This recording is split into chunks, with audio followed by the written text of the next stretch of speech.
is Councilmember Peter Otaki. To my left is Vice Mayor Kat Carlton. To her left is Councilmember Kirsten Keith. Off the podium, first person is our Assistant City Manager, Starla Jerome Robinson. To her left is our City Manager, Alex McIntyre. To his left is our City Attorney, Bill McClure. And down off the podium, to our right is our City Clerk, Pam Aguilar. If you wish to speak this evening on any item, if you could go ahead and fill out a comment card, you can find them in the back of the room, and go ahead and present them to Ms. Aguilar so that we know you indeed would like to speak.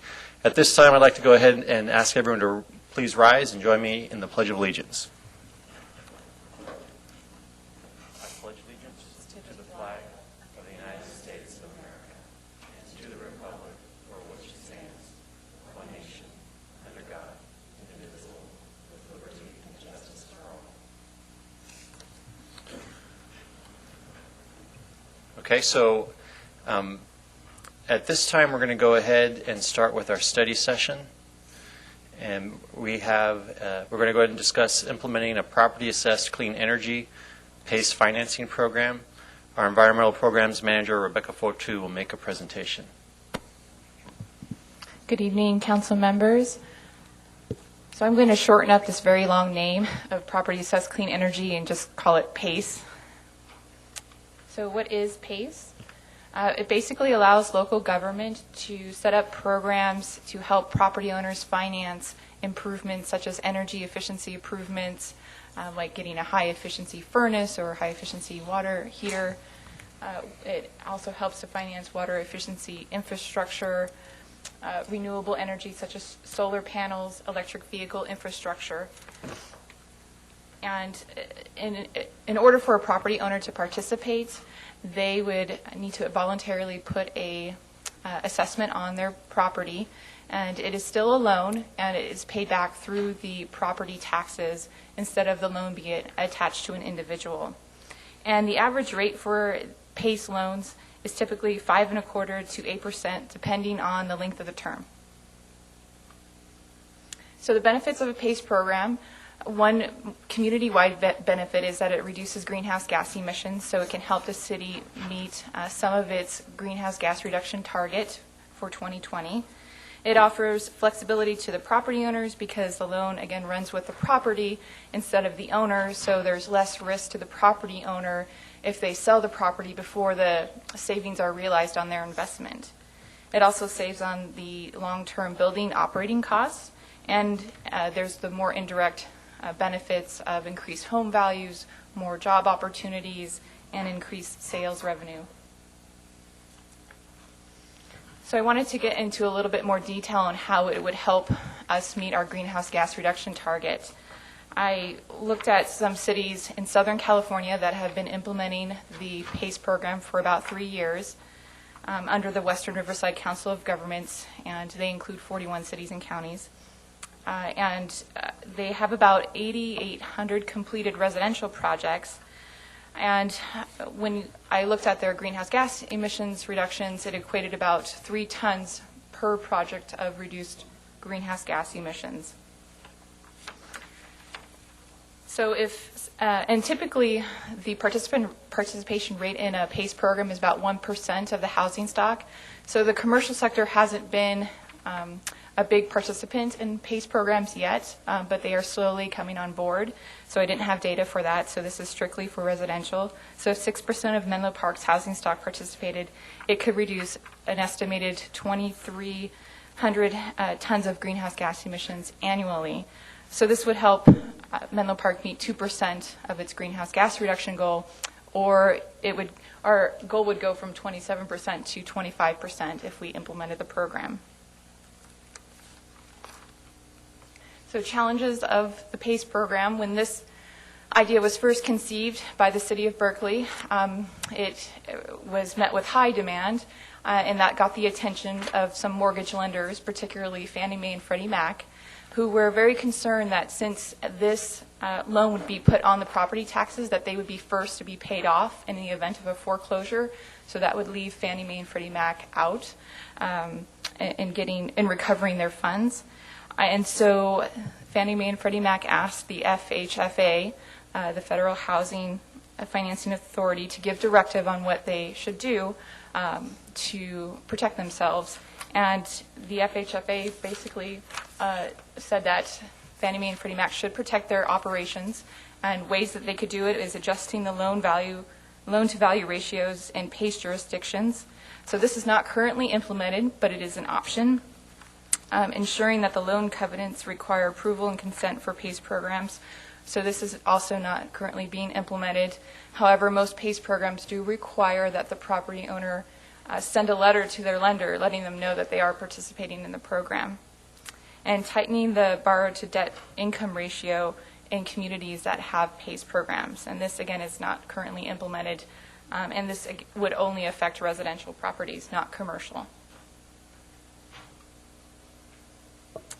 So to date, I have not seen any any formal violations issued by Fannie Mae or Freddie Mac on property owners, but there still is a risk to property owners that are participating, and the risk would be that they'd be violating the terms of their mortgage, and that could accelerate the payment of their mortgage.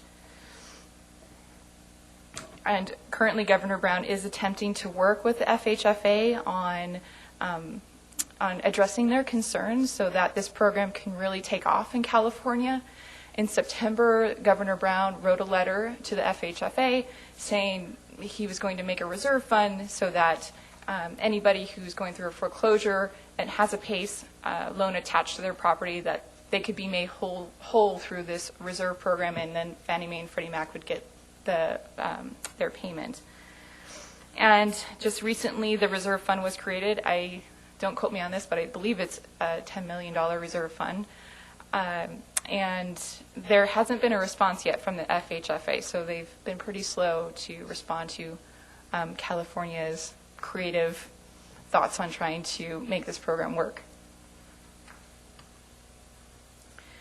So if a PACE program was implemented in Menlo Park, there are essentially two paths to getting this accomplished. One is the city can enact its own ordinance and create its own program. There are some cities that have already done this, Sonoma County, San Francisco, Los Angeles, Palm Desert, and Sacramento. This requires intensive staff resources. Typically, a staff person or two would be totally dedicated to implementing this program. Some benefits is that it could offer lower interest rates compared to going with a joint powers authority. So option 2 would be joining a joint powers authority. There are currently 3 that I've seen. In California, there could be more. And one of the representatives of the JPA is here tonight, John Law, and that's with the Western Riverside Council of Governments in Southern California, who have been operating for about 3 years. Another program is Fig Tree. I don't know very much about that at this point. And California First. And California First was initially started for residential and commercial, but they've now focused all of their attention on commercial to try to get away from the FHFA issues. There's less risk to the city, and there's less staff time associated with joining a JPA, and there's also higher interest rates that are associated, slightly higher than if a city was to do it on its own. So one of the concerns with a PACE program in some of the JPAs is there is no requirement for a home energy audit. And there is it is required by the California First JPA, and typically there's cities that have implemented their own program do require an energy audit. And there's a real benefit to that because the homeowner gets educated on what's the low-hanging fruit for them to target for home improvements. Sometimes people may have a misconception that I need dual pane windows, that's going to give me the biggest energy savings, but really it might be insulation that you don't have under your flooring. And it can also help us maximize our GHG reductions. So, if someone goes beyond just fixing their broken furnace to getting a higher efficiency furnace, but also then ends up doing insulation, that can help us achieve a greater greenhouse gas reduction from the PACE program. And Menlo Park currently does offer an energy audit rebate. The way this program works is someone gets a home energy audit, we rebate half the cost of that, and if they make any improvements, then we rebate the remaining cost for it. And we've currently budgeted about $10,000 for that program. We don't get a high participation. We haven't aggressively marketed the program. It was supposed to complement the energy upgrade program, but we've softened our approach to marketing that statewide program. So in order to meet the demand for a PACE program, we'd have to increase our budget probably up to $60,000 in order to meet the demand for providing a rebate to residents. So next steps for option 2, the City Council would need to approve of joining the JPA. So if I didn't mention it before, staff is recommending that you go with the JPA option because it's less staff time associated with that. And once the council approves joining the JPA, at that point, the JPA does a lot of the legwork. They'll set up the necessary infrastructure at the county tax assessor's office. They'll develop marketing material. Typically, their approach to marketing is they'll use the contractor community to market the program to homeowners. And I would suggest that staff also help with the launch of the program just because you'll get bigger participation numbers. We've seen that in our other environmental programs where when we kind of actively engage the community, we're able to see higher participation rates. So the impact on city resources. So this project has and will delay some climate action plan strategies that we have on the docket for this year, and those are the sustainable building policy and the strategic energy plan to reduce greenhouse gas emissions. So I just want to make note that additional staff resources are really needed to keep up to date with a lot of the opportunities that are surfacing in climate protection or climate change opportunities, and also staying on track with our strategies. So discussion questions to provide staff direction from council. So what we're looking for is, does the council want to implement a PACE program in Menlo Park? And if so, do you want to explore joining the JPAs? And if you want to explore the JPAs, do you want to join all 3 or just one right now? As I mentioned before, one of the JPAs is here from the HERO program. Staff has been approached by them, so we're more familiar with that program at this point than the other 2. And the final question would be, does council want to explore adding home energy audits as part of either the HERO program or the Fig Tree program? Those are the 2 JPAs that currently don't require a home energy audit. So that will conclude my presentation, and if you have any questions. And also, Kirsten Kunster-Setti from the Environmental Quality Commission is here tonight to give you a synopsis of what the Environmental Quality Commission discussed last month about this program. Well, let's go ahead and hear from her now. Yes. Good evening, and thank you for the opportunity to speak to you this evening, Mayor Mueller, council members. I'm here to express the support of the EQC for the PACE program and to endorse the staff recommendation to adopt a Joint Powers Authority. We believe it is a valuable program to implement as a priority CAP strategy with consideration of setting realistic expectations for greenhouse gas emission reductions, strong marketing for successful implementation of the program, and setting an evaluation period, for example, 3 years, which are mentioned in the staff report. However, what I'd like to underscore is our understanding that adoption of the program may entail reshuffling of CAP strategies, but we believe that financing resource-saving investments will facilitate adoption and implementation of future CAP strategies. In fact, this flexibility is a testament to the CAP as a living document and the ability to take advantage of opportunities as they arise, which we believe this one represents. So we ask that you support the staff recommendation to implement a PACE program with Joint Powers Authority. Thank you. Thank you very much. Ms. Aguilar, do we have any public comment cards?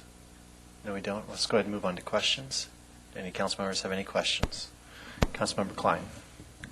Yeah, thank you for the presentation. A couple just clarifying points. One of the points you say in here is that it would delay other parts of the climate action plan to commit to this. And if you can just give me your feeling on the priority level for those different projects, what's more important, what saves energy, carbon faster, I guess, and is this one more effective than the ones that would be delayed? Sure, thank you, Councilmember Klein. The two projects that I mentioned and the rest of the CAP projects would probably be delayed by 1 year. And the sustainable building policy, we've already implemented an energy efficiency ordinance. So that was really phase 1 of our sustainable building policy. So we're on phase 2, which is to expand upon that. And so, I mean, my feeling is that that takes quite a bit of community engagement. And so, you know, even though this program doesn't get us an enormous amount of greenhouse gas emission reductions, it's still something that is going to get us somewhere versus, you know, putting it off until we actually get to sustainable building policy or a 5-year energy plan to reduce greenhouse gas emissions. That would probably mention this program as part of that in itself. So, I mean, in the short term, it's just delaying things. If joining the JPA doesn't take a lot of staff time once the program is up and running, it's just getting there to the up and running part that is taking time away. And then for the interest rates, what is the impact of the increased interest rates for the JPA versus going it with the city? Do you know how much higher the interest rates would be? So it seems like it's about a percentage difference. Maybe, I don't know if John Law wants to speak to his experience with other agencies, but it seems about a 1 to 2 point difference if the city does it on its own versus going with the JPA. So I think they incorporate the cost of their administration into the percentage. Do you think that would lower the potential to have more applicants because of that increased interest rate? It's hard to say. I mean, gut reaction is probably, I mean, people would love lower interest rates. Right. But without more research, it's hard to know that. Okay. Thank you. Appreciate it. Councilmember Otake. Yes, so like the concept of and the objective of the program, so my questions are more about implementing. The staff report talks about, for example, some sort of a special district, but it's voluntary participation on the part of either the homeowner or the commercial property owner as to whether they participate. So I assume that is the case, and if so, how do you actually notify people that they're now in a new special district? But you have to be careful about not that often implies that, oh, I'm going to get another tax or I'm going to be taxed, additionally. So one of the things I'm concerned about is, just making sure as part of the marketing materials, it's very clear that when we send out some sort of formal notice that you're part of a special district, it's very clearly stated that this is a voluntary program.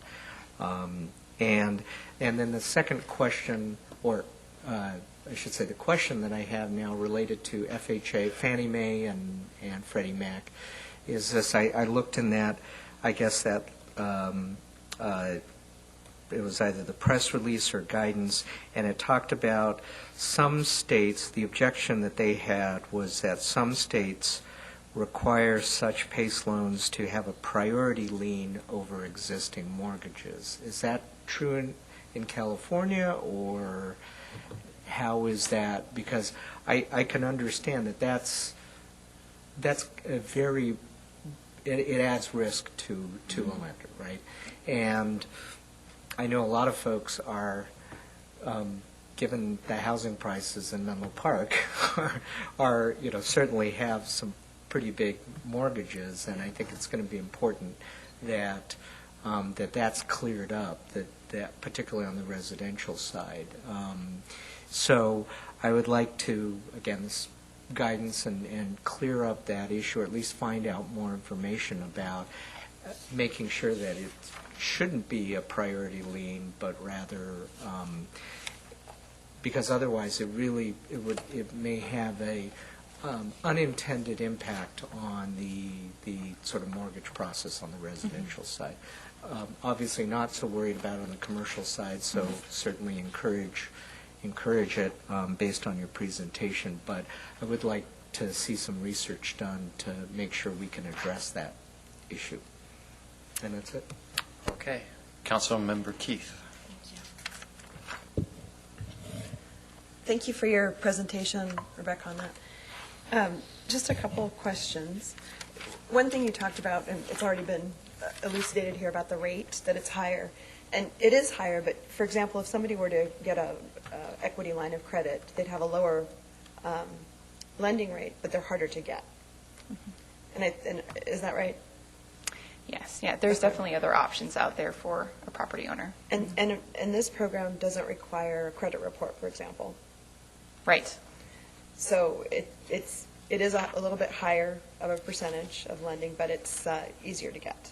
That's part of what makes it easier for some people. I suppose if people could qualify for an equity line, that's probably the best way to go about it because the rate's lower. And then mortgage lending authorization.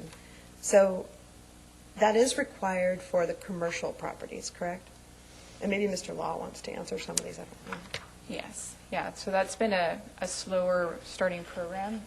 So. Right, the commercial side. Right, he can answer what the requirements are, because I think there are slightly different requirements for commercial participation. Mr. Law, may I just ask you a few questions? Sorry, Don. Thank you so much. I know you've been here for quite some time, so it's great to have you, and I'd love to utilize your knowledge. I'll give you your pen back. On this program, as far as authorization required from your mortgage lender, it's not required. It's required for commercial, is that right? For commercial, it's required. For residential, it is not. And one thing that Ms. Fotu brought up was sometimes you'll have to send at least a letter to your lender if it's residential, for example. Yeah, through the disclosures is the way we address all the concerns with FHFA. And it's important to note that some of the bullet point potentials that the FHFA recommended Freddie and Fannie actually consider are not at all the rules that actually put in place. The rule kind of superseded that and approached it in a much more simple fashion. Full disclosure to the property owners, starting on page 1. They are completely notified that while the legislation allows the property assessment to stay with the property, as does the improvement, the lenders may require that assessment to be satisfied at time of sale or refinance, so that's all disclosed, as well as the other responsibilities of making sure there is no violation of the Uniform Security Instrument or anything like that according to their mortgage. And under Title 12 of U.S. Code, banks and bankings, it's not. Okay, and so on your application on page 1, you have a disclaimer. We do. That I read that briefly kind of outlines what you're just saying here. Right. But would there be any issue or problem with having a lender send a letter to the applicant send a letter to their lender, just saying I'm doing this? Every time FHFA has been notified, our approach for what we're doing is to make sure we notify Freddie and Fannie when jurisdictions, when communities offer it to their community homeowners, then have the same responsibility to work with their lender. If there's any problem, would there be any problem with sending a letter to FHFA from a requirement standpoint, do you mean? Mm-hmm, yes. Or just if they chose to do it? No, from a requirement standpoint? It's not part of the current program design. So it's been fully disclosed, and we haven't run into any issues with FHFA or property owners with over 10,000 projects done so far. And those are 10,000 projects done in California? And I'm only speaking with our projects, only in California. If we look at the other PACE providers that have done residential projects in California, that number's over 15,000. Okay. And then one thing that is brought up in the report is that the concern about the additional staff time and taking away from other projects that Ms. Fotu is working on. Can you address any of that about the marketing or getting the program rolling out? Well, so Hero is ready now, and at the center of the JPA are 17 cities in the western side of the county that have the same concerns with FHFA and concerns for their constituents that you likely have. And then there's a team of assembled partners. We're the program administrator and funding partner for residential. And our role is to work to get projects done in your local community. So we certainly want to collaborate and co-brand and co-market with Menlo Park to the extent possible.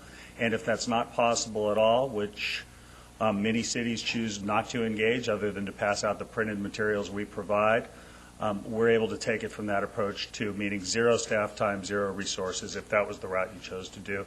And we're proving to be very successful working under those rules as well. And that's what I wanted to ask you about, how successful you are when that occurs, because my understanding is you're using basically contractors to go and talk to people about the program. Yeah. It 80/20's out, not from a city perspective so much, but from a contractor perspective. So, we have a fewer number of contractors than the 2,300 that are producing all the results, but it's universal, the same participation across the jurisdictions. Most cities aren't really co-branding or collaborating at all. I think the first test will be in the Central Valley in Fresno. They just came on board last week, and they have a robust offering around audits that are voluntary. And so we'll see how that pans out from a marketing outreach. That'll be different than the other 57 cities where we're currently active. And you mentioned Fresno and the voluntary audits. What's the name of the company that they're using for that? Well, the program is the Central Valley Home Energy Tune-Up. They also have a business component, and it's Fresno and some surrounding communities, but Fresno is really at the heart of it. They have a program administrator that's Consul. They're based in Stockton. And this is largely funded by CPC funds and PG&E because of their very high energy rates in the summertime in Fresno. And Consul, C-O-N-S-U-L? SOL. Okay. And so that's an additional thing that we could look at if we chose to do that. The HERO program believes in broadening the scope of work and energy audits. We encourage all that. We encourage the incentives. We just think that it's best to coexist with those programs as opposed to intertwine those programs, because when we do, Sonoma County proves that participation goes from some rate to almost zero. Okay, with the audit. Yeah. And let me just look through here. Okay, I think those are all the questions that I had for you. Thank you so much for answering those. I have a few more questions for you, Ms. Fotu. Just briefly, you talked about the reserve fund being $10,000 right now. How much of that was used last year, for example, for this program? So last fiscal year for the energy audit rebate program, I believe we maybe got 1 or 2 applications from that. So again, we hadn't aggressively marketed it. When we were aggressively marketing the rebate program, it was when the energy upgrade program was very, they were offering higher incentives like $10,000 for home improvements. And when we were aggressively marketing, we had the highest participation for our population in the county. So we were right behind San Mateo City and Redwood City as far as completed projects. And as you noted, if it goes up to $60,000, it's general fund money, correct? Correct. All right, thank you very much. Vice Mayor Carlton. Since the HERO program offers loans basically to anyone, regardless of bad credit, the advantage I see is that the people who normally couldn't get home equity loans can get this. Hence, they offer loans at a significantly higher cost.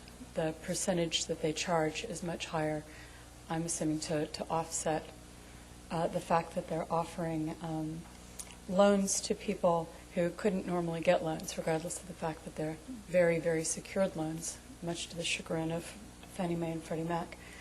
I have some concern that the loan is based on the value of the home, not on the ability of people to pay. When you get a home equity loan, they do look at your credit worthiness and all this because they want to make sure that you can actually pay the extra amount. And I want to make sure that we fully disclose the fact that just because it's going in your taxes, you're still paying back a loan over 20 years, and you're paying it back at a higher fee than you would do otherwise of getting the home equity loan.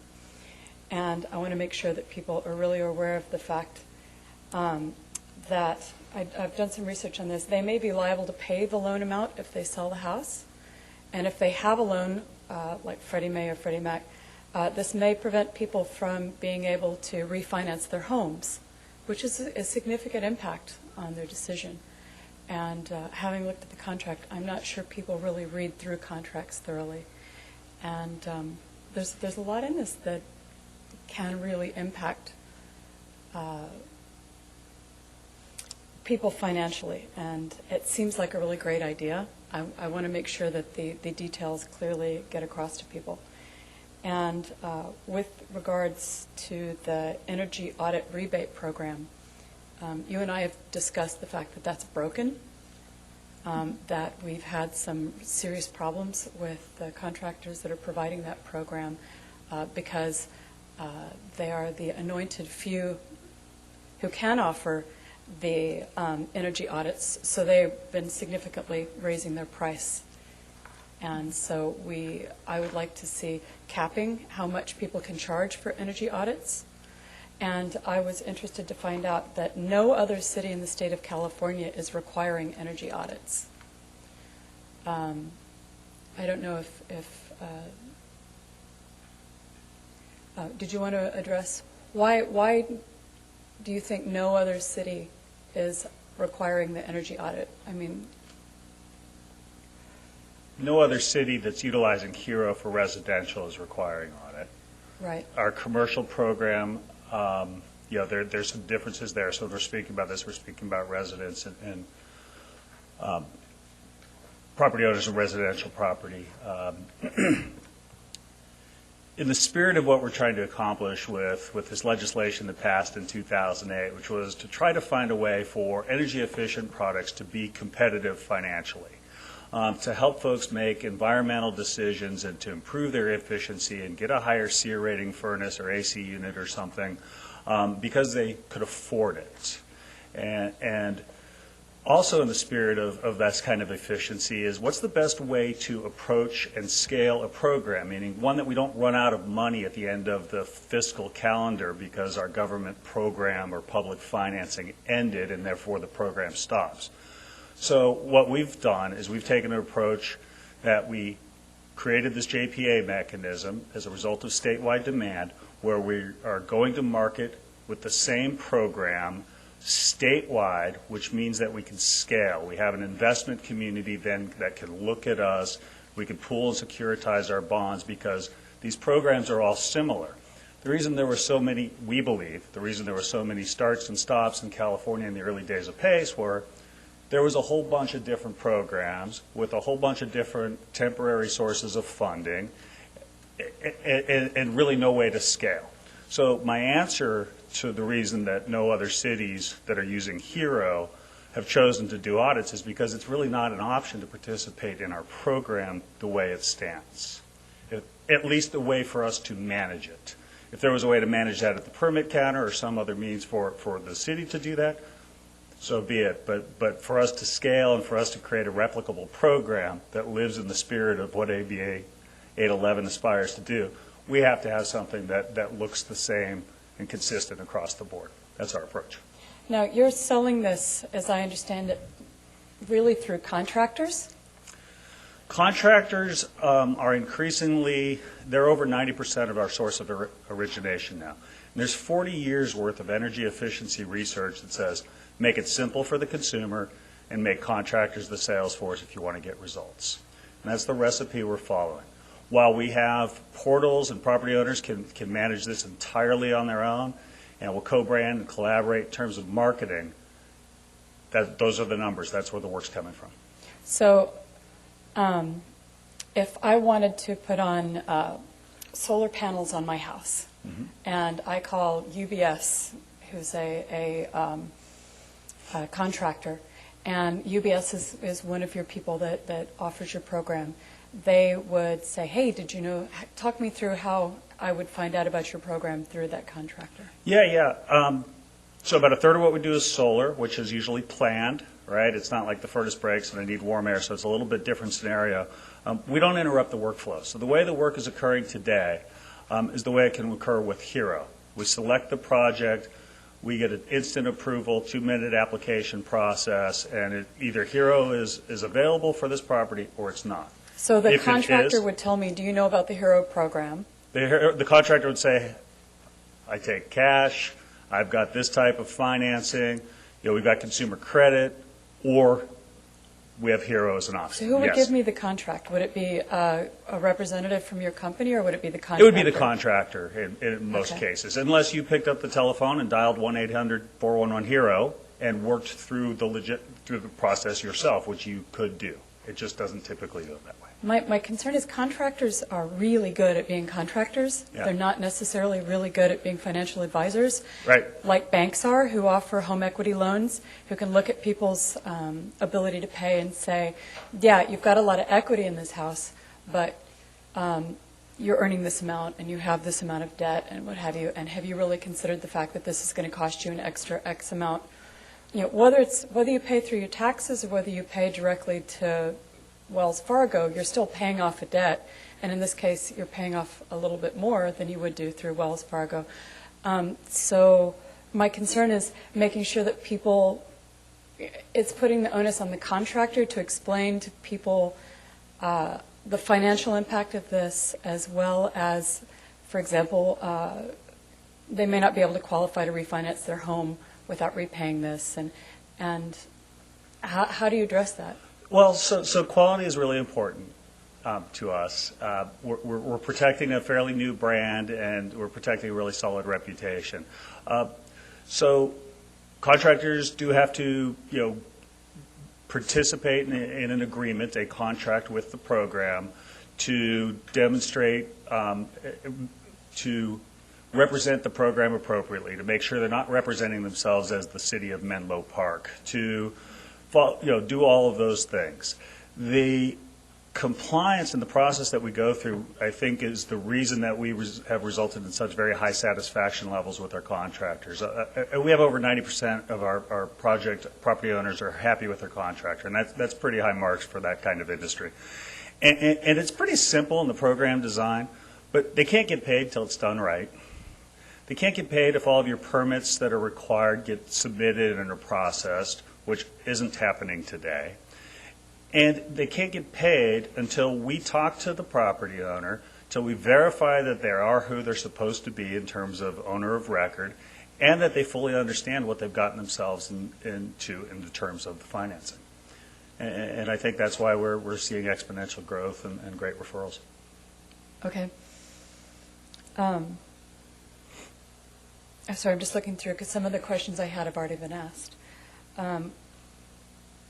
You said that really the city needs to do no marketing at all, that you have some cities that you do all the marketing yourselves and you have great uptake and all this. Can you address that? What most cities do is they allow us to provide them with co-branded marketing materials, to whatever extent we decide we want to share the city seal with the Hero logo, and their information sheets or flyers or so forth that are at some form of a kiosk or something at the permit counter. Whenever there's some community events or something that we may be able to join them in, we do. That's really the extent of the city's involvement across the board. Where we've been successful is with local representatives working hand in hand with the business community, making sure that they understand the program, they're trained up, they know the benefits of it, they know who it's for and who it isn't, and it's on site in the field where these contractors are, because these folks are thinking about Friday's payroll, right? So being out where they are is really proven to be what's most helpful and what delivers the highest quality product. Okay. With the energy audit rebate program and some of the things, we've had problems where you have contractors that are the representative contractors chosen, therefore they raise their rates because you have no choice but to choose that contractor. How do you guarantee that the contractors that represent what you're doing aren't overcharging? Do you have a minimum number that you would bring on as representatives in certain areas to make sure that they're competitive? How easy is it for contractors to be approved into your system? Yeah, we certainly wouldn't want to set any maximum number of folks that can participate, right? It's just like us encouraging other PACE providers. As far as us being able to target a minimum for a community, I guess we would invite all who qualify to participate, and the way we aggregate the information on the specific website for Menlo Park is you punch in the zip code and you come up with those local contractors first. So I don't have a way to set minimums, but we're looking to make it fairly easy to participate. So if you meet your state licensing requirements, you meet your insurance, you meet your bonding, you go through the certification to understand the financing mechanism, and you sign a participation agreement with HERO, you're able to participate. Now, we do have compliance standards, too. We've had issues where there's training issues. We have to get some folks up to speed for dot the I and cross the T issues. And we've had some. We have over 2,300 contractors. We probably kicked out 6 or 7 out of the system that, they were doing something that clearly it was not the right intent. So we monitor that closely, too. Okay, thank you. Thank you. Just a follow-up question. You mentioned that certification process. What is that for them? What does it entail? It's pretty straightforward. It's a webinar series, or we'll do some on-site events to, and I haven't gone through it, but it's again to make sure that they fully understand the financing mechanism, and to be able to get sponsored on that on the specific website, they have to go through that certification. But how long is that training? I mean, is it an hour? It's. I think the whole series is 3 hours. Okay, that's what I was looking Yeah, it's, again, we're not looking to be, we're not a construction company. We're not certifying contractors for how they do their work. We're just verifying that they have all those licenses. We just want to make sure they understand the financing. Okay, and then when you talked about, training them, it's basically they're just doing a webinar, so it's not as if they have to go somewhere. They just sign up from their computer. To really make it available to them, but to get good with it and to understand it requires more than just that session. So that's why we're in the field working with them. Okay. Because as you've already mentioned, it's not the same as swiping a credit card. And we want to make sure that folks know what they're getting into, and that's why we do it this way. I think that you're offering a great service to people who otherwise wouldn't be able to get a loan, who want to make their house more cost-effective, as well as for greenhouse emissions and all that, and I think that's fabulous. It's a really good service to the community. My only concern is making sure that there are some potential downsides to this. They might not be able to refinance their house. They're paying a slightly larger amount than they would do on a regular home equity loan, and I'm still, in my mind, would like to make sure that I'm confident that when people take this on, that they realize the pros and cons of what they take on. Sure, I understand. And we don't believe that HERO is the answer for every single person that's looking to make an improvement for their home. But we do know that when it's cold here in the wintertime, if it gets cold here again in the wintertime next year perhaps, and those folks that don't have all the resources and that couple who needs warm air by Friday, in many cases, this is a much more attractive means of paying for this, both in terms of interest rate, convenience, deductibility, than when they go and put it on their credit card consumer financing. Granted, some folks that could get a second on their home, HERO's not for them. But for a lot of folks, this is really opening up projects that they otherwise couldn't get to. So my last question is, why should we choose you and not one of your competitors? How do you differentiate yourself? Well, I think you should choose us now because we're ready now, and we have done 94% of the nation's PACE financing in the last 12 months just in 56 California communities. We have a track record that's working, good program design with unlimited funding. I don't think you should just choose us. I think you should continue to look at other programs. Some programs, I wouldn't wait to look at the other programs to bring them on with HERO because that will delay your ability to implement HERO. But I encourage you to do the others. We don't look for exclusivity, and we don't look for any fixed length of time that you have to participate with the program. Okay, so this is a study session, so there won't be a motion, but for the purpose of the 3 questions before I talk, where are you guys on questions 1, 2, and 3? I would say that I would like to implement a program, and I would like to implement this one. I think we can look at the other ones as well, but I'd like to at least start with this as a JPA. And, of course, I would like Ms. Fotu to continue working on the other items that you have on your agenda and not let them fall off or go behind. And as far as the audit goes, I think I'm not interested in requiring the audit. I know that we have a program. People can get the audit. I would like to make it voluntary just to encourage more people to try and take advantage of the program instead of, what I'm hearing is that when we require it, then, or when counties or cities have required it, that the participation has been reduced. Vice Mayor Carlton. I agree. I think that it is something we'd like to put in place. I would like to learn more about the competitors to know whether or not to do 1 or 3, because I know mostly about Hero because I've been provided that information, but I'd like to find out more about the others. I think that the energy audit should be encouraged but not required.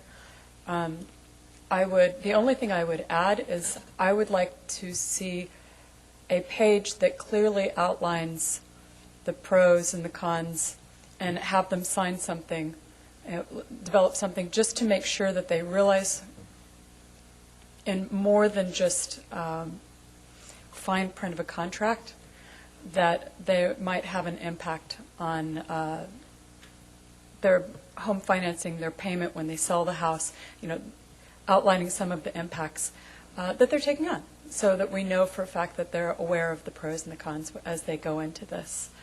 I think if you weigh things intelligently, you can make an intelligent decision. You just need to have the facts. Okay. So real quickly, this program, because we haven't talked about it, won the Southern California Association of Governments 2012 award for the highest honor Program of Excellence. It won the U.S. Green Building Council 2012 Best Residential Program in California. It won the 2012 Urban Land Institute Best of the Best Award, and recently Governor Brown gave Hero Financing the state's highest economic honor, the Governor's Environmental and Economic Leadership Award, GELA.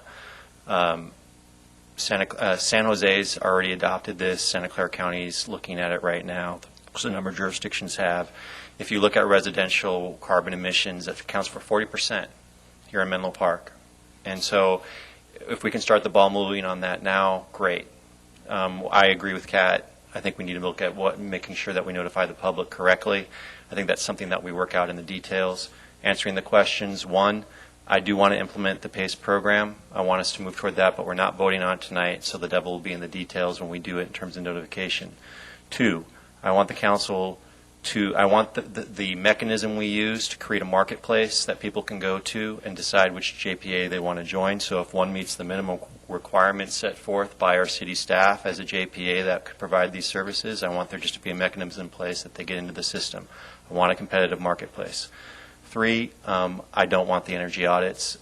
I think that's something that's, I should clarify. I want energy audits. I don't want it required. That's optional for a family to do that. I don't want to impose burdens on people who are otherwise trying to do good.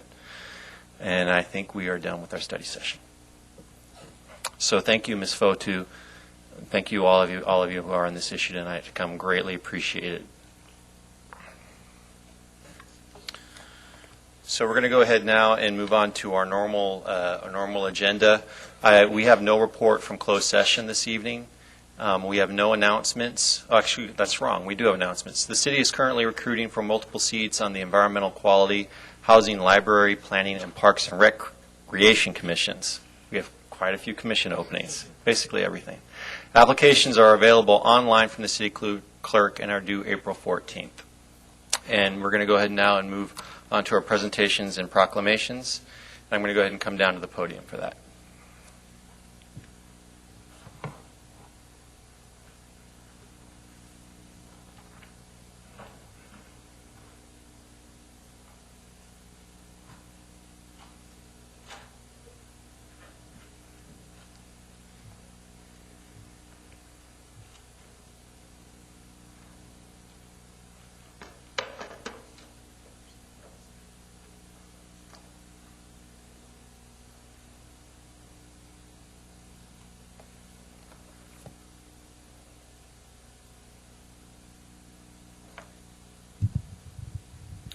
So we have our first proclamation this evening is going to declaring March as American Red Cross Month. We have Steve Taffy from the American Red Cross here, from the Bay Area chapter of the American Red Cross here. And I have a proclamation to present to him. Mr. Taffy, if you'd like to join me.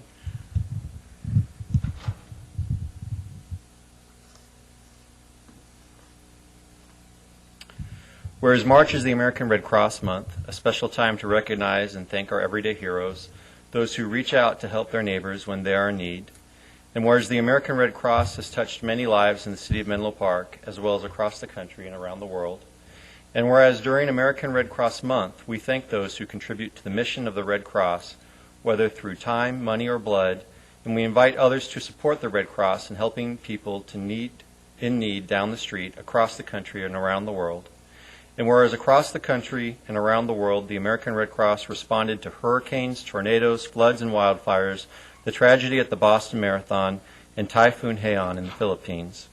And whereas in the past year, the 3,000 local volunteers of the American Red Cross Bay Area chapter helped more than 730 families with temporary housing, clothing, food, and emotional support during 433 local disasters. The local chapter trained more than 177,000 people in life-saving CPR, first aid, water, safety, preparedness education. The local chapter provided emergency communications, counseling, financial assistance, and a caring present to more than 8,000 local military families. The local chapter supported 28 Bay Area hospitals, providing them with nearly 75,000 units of red blood cells, platelets, and plasma to patients in need.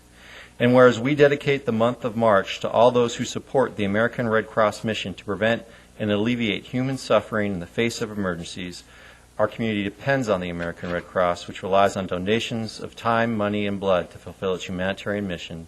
Now, therefore, be it resolved that I, Ray Mueller, Mayor of Menlo Park, do hereby proclaim March 2014 as American Red Cross Month. I encourage all Americans and Menlo Park residents to support this organization in its noble humanitarian mission.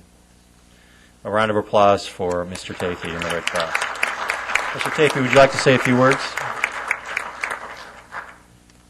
Thank you, Mayor Mueller, and thank you to all the council members. On behalf of the leadership of the San Mateo County, I would like to thank you all and members of the Menlo Park community for honoring the Red Cross with this proclamation. The mayor has done a good job in announcing all of the different kinds of things we've done in the area of disaster relief, residential fire and shelter assistance, support to our first responders, and assistance to military families.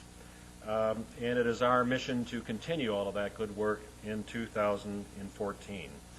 I'd like to take this opportunity to remind the council and the community of Menlo Park that the Bay Area chapter of the Red Cross hosts a yearly honoring event honoring everyday heroes in our community called the Heroes Breakfast. That will take place at the Poplar Creek Grill on May 29th, and all members of the community are invited to participate. And to find out more about that, simply visit redcross.org. On behalf of the Leadership Council and other volunteers, especially those who live in Menlo Park, again, thank you for honoring our service with this proclamation.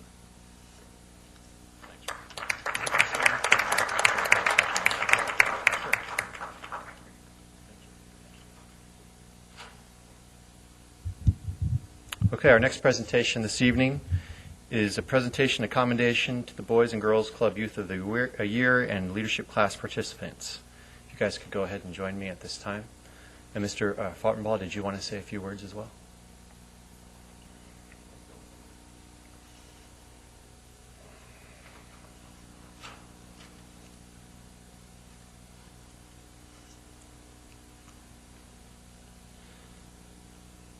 I'll let you go first, and I'll go ahead and follow you.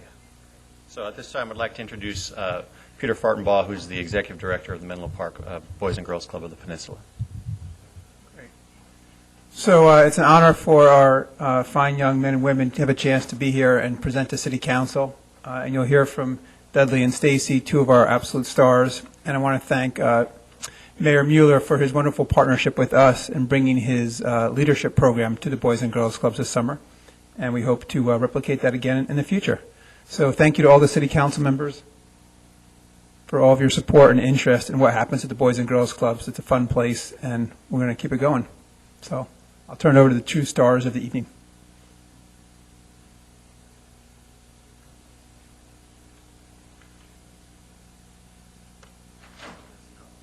Thank you. Hello, my name is Stacy. I'm a junior at Mid-Peninsula High School. I'm also a teen staff, and I'm the 2014 representative for the McNeil Family Clubhouse of Menlo Park. I would first like to say thank you to Mr. Mueller and Mrs. Carlton, because during our Keystone leadership with various city council members, they helped me find a voice and courage and public speaking that I wasn't able to do before. Through this Keystone Council, that we called it, I was able to find the courage and later on participating in the Boys and Girls Club Youth of the Year program.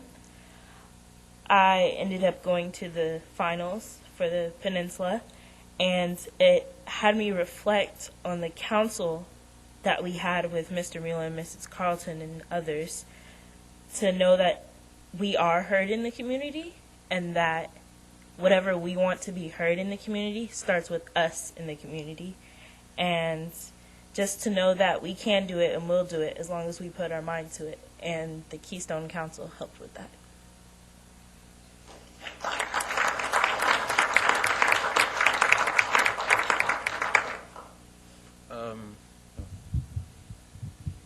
Okay. I'd like to say that Ray Mueller helped us a lot during the leadership classes that we had at the Boys and Girls Club. And when he came, he spoke to us, and we listened, of course. But also he let us speak, and he listened to us, and I like to thank him for that. Thank you.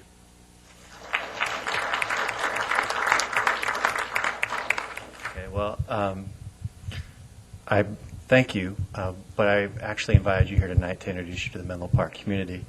We had a program this year where Vice Mayor Carlton and I and some other council members from East Palo Alto got an opportunity to interact with Stacy and with Dudley and with other youth whose names we'll call out tonight. And when you said thank you for listening to me, I want you to know, Dudley, that you shouldn't thank me for listening to you. Expect me to listen to you. And that's really the point of the leadership program, is that you guys have a voice, and we expect you to use it and be leaders in your community. And it's through that we'll see the type of change that you guys were talking about, that you believe in. So I appreciate your thanks, but next time I see you, don't thank me. Expect it. And use that voice, and there's a lot of people out there who do, and I appreciate all the hard work that you guys put in and the growth you did. For those of you who don't know, they put together quite a leadership. They put together presentations and groups that they gave to us, and they talked about the impacts they want to make in their community, and they're already starting to work right now at the Boys and Girls Club on programs, like on a project like that right now to make an impact in their community. So I just want to congratulate you both. And I'm going to read off your commendations and the commendations of those who went through the program with you.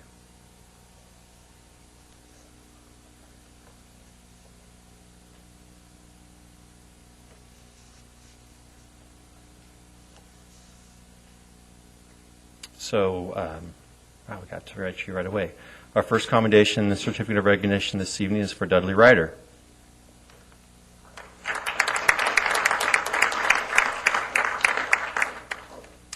We have another recognition for Alyssa Taylor.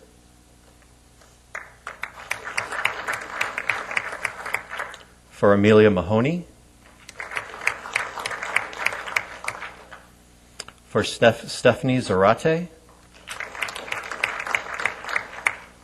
For Martin Larios. For Nataja Hill. I'm looking in the back to make sure I pronounce the names right, and I'm getting a sigh, yes, so I appreciate that. Rebecca Solares. Leilani Sandoval. Josesi Navalovu. Yeah. I knew the students by their first names. Josesi Navalolu, again, was one of the nominees for the Boys and Girls Club Youth of the Year, so we're honoring him twice with two recognitions. And we have two recognitions for Stacy Foreman, both for completing the program, and then also being selected as the Menlo Park McNeil Lairhouse Youth of the Year Award winner. So congratulations, Stacy.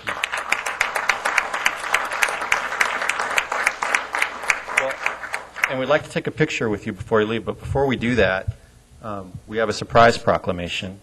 It's been our custom and practice this year, before the start of every Menlo Park meeting, to go ahead and honor a hometown hero, to honor someone who has made a difference in our community and affected the lives of our residents. And tonight we honor a force in your community, an individual who, when he saw a need, he went all in, and he changed his life, took a risk, and in the course of that, he has touched the lives of thousands of our youth. Peter? I want to thank you on behalf of the City of Menlo Park for not viewing the underserved youth community with what some would call the softer prejudice of racism, the softer prejudice and racism of lowered expectations. You instead work tirelessly to create an environment at the Boys and Girls Club of the Peninsula that supports the health of our youth and challenges them academically. And because of that, you've made a difference in their lives. So we have a proclamation to read to you tonight that I hope that will be something that when you're feeling tired, you can look at and remember how much we appreciate you. Whereas Peter Fortenbaugh first joined the Boys and Girls Club of the Peninsula in 2002, becoming executive director in 2004. And whereas for the past 14 years, Peter Fortenbaugh has tirelessly advocated for Menlo Park's most at-risk children and families by strategically building partnerships with schools, corporations, foundations, government, and individuals to bring critically needed resources to our at-risk Menlo Park neighborhoods. And whereas Peter Fortenbaugh has strategically built the organization's service area and scope by expanding programs into our local schools, providing enhanced learning time programs, and with caring adult mentors who deliver essential academic support to 1,900 students annually. And whereas Peter Fortenbaugh developed and reached out to over 1,000 students, in math, science, and literacy-focused Swimming Learning Academy, preventing summer learning loss for the most at-risk students in our community. And whereas Peter Fortenbaugh creates opportunities to actively engage over 600 community members who provide 18,000 hours of volunteer service annually. And whereas Peter Fortenbaugh's leadership has made a difference in the lives of thousands of children and families in the Ravenswood City School District, Bellhaven community, and beyond. And whereas it is fitting to honor Peter Fortenbaugh for his years of dedicated service to the City of Menlo Park, now therefore be it resolved that I, Ray Mueller, Mayor of the City of Menlo Park, do hereby recognize and offer thanks to Peter Fortenbaugh for his commitment and service to the City of Menlo Park and the Boys and Girls Club of the Peninsula.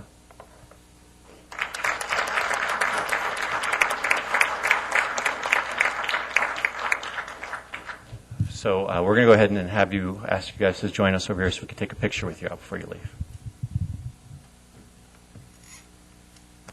Before I come down, I just want to say I had so much fun working with you guys, and I was so honored that to be included. And if you guys ever want me to come back and work on another program together, I would love to.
I should ask you guys to stay down because we're going to take a picture with Mr. Takey real quick, too. Just stay quick. Yeah.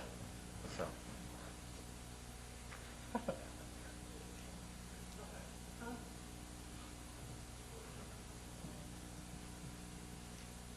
Volunteers. We're all about volunteers.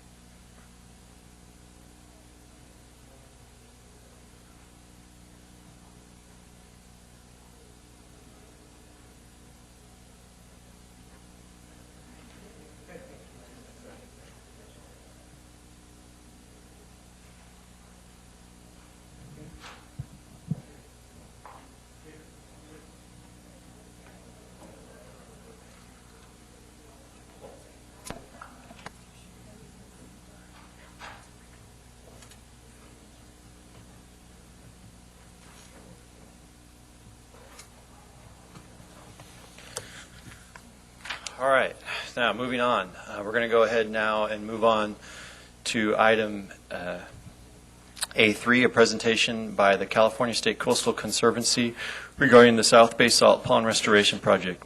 We have a presentation by John Burjo. Is that correct? Close enough? Close enough for government work. Executive Project Manager. Good evening, Mr. Mayor and members of this council. Just a brief overview of the project. Mr. John Bourgeois will be giving the presentation tonight, and at a later point in time, staff will be bringing two agreements forward for a partnership agreement with the Coastal Conservancy, and as well as a funding agreement for local improvements to the Atherton Channel and the Bayfront Canal in partnership with the City of Redwood City and the Coastal Conservancy. So, John, take it away. Thank you, Fernando. Mayor, council members, thank you for having me tonight, and I'll go through this as quickly as I can. The South Bay Salt Pond Restoration Project is happy to come to the City of Menlo Park to talk about partnerships, and I'll get to the details of exactly what we're planning in your backyard in the coming year or two. But a little background to start with, San Francisco Bay has lost 85 to 90% of its tidal marshes. It's an incredibly significant estuary, not just for us, but hemispherically. It's very important for the Pacific Flyway, and most of those wetland losses in the far South Bay have come from conversion of marshes to salt evaporation ponds.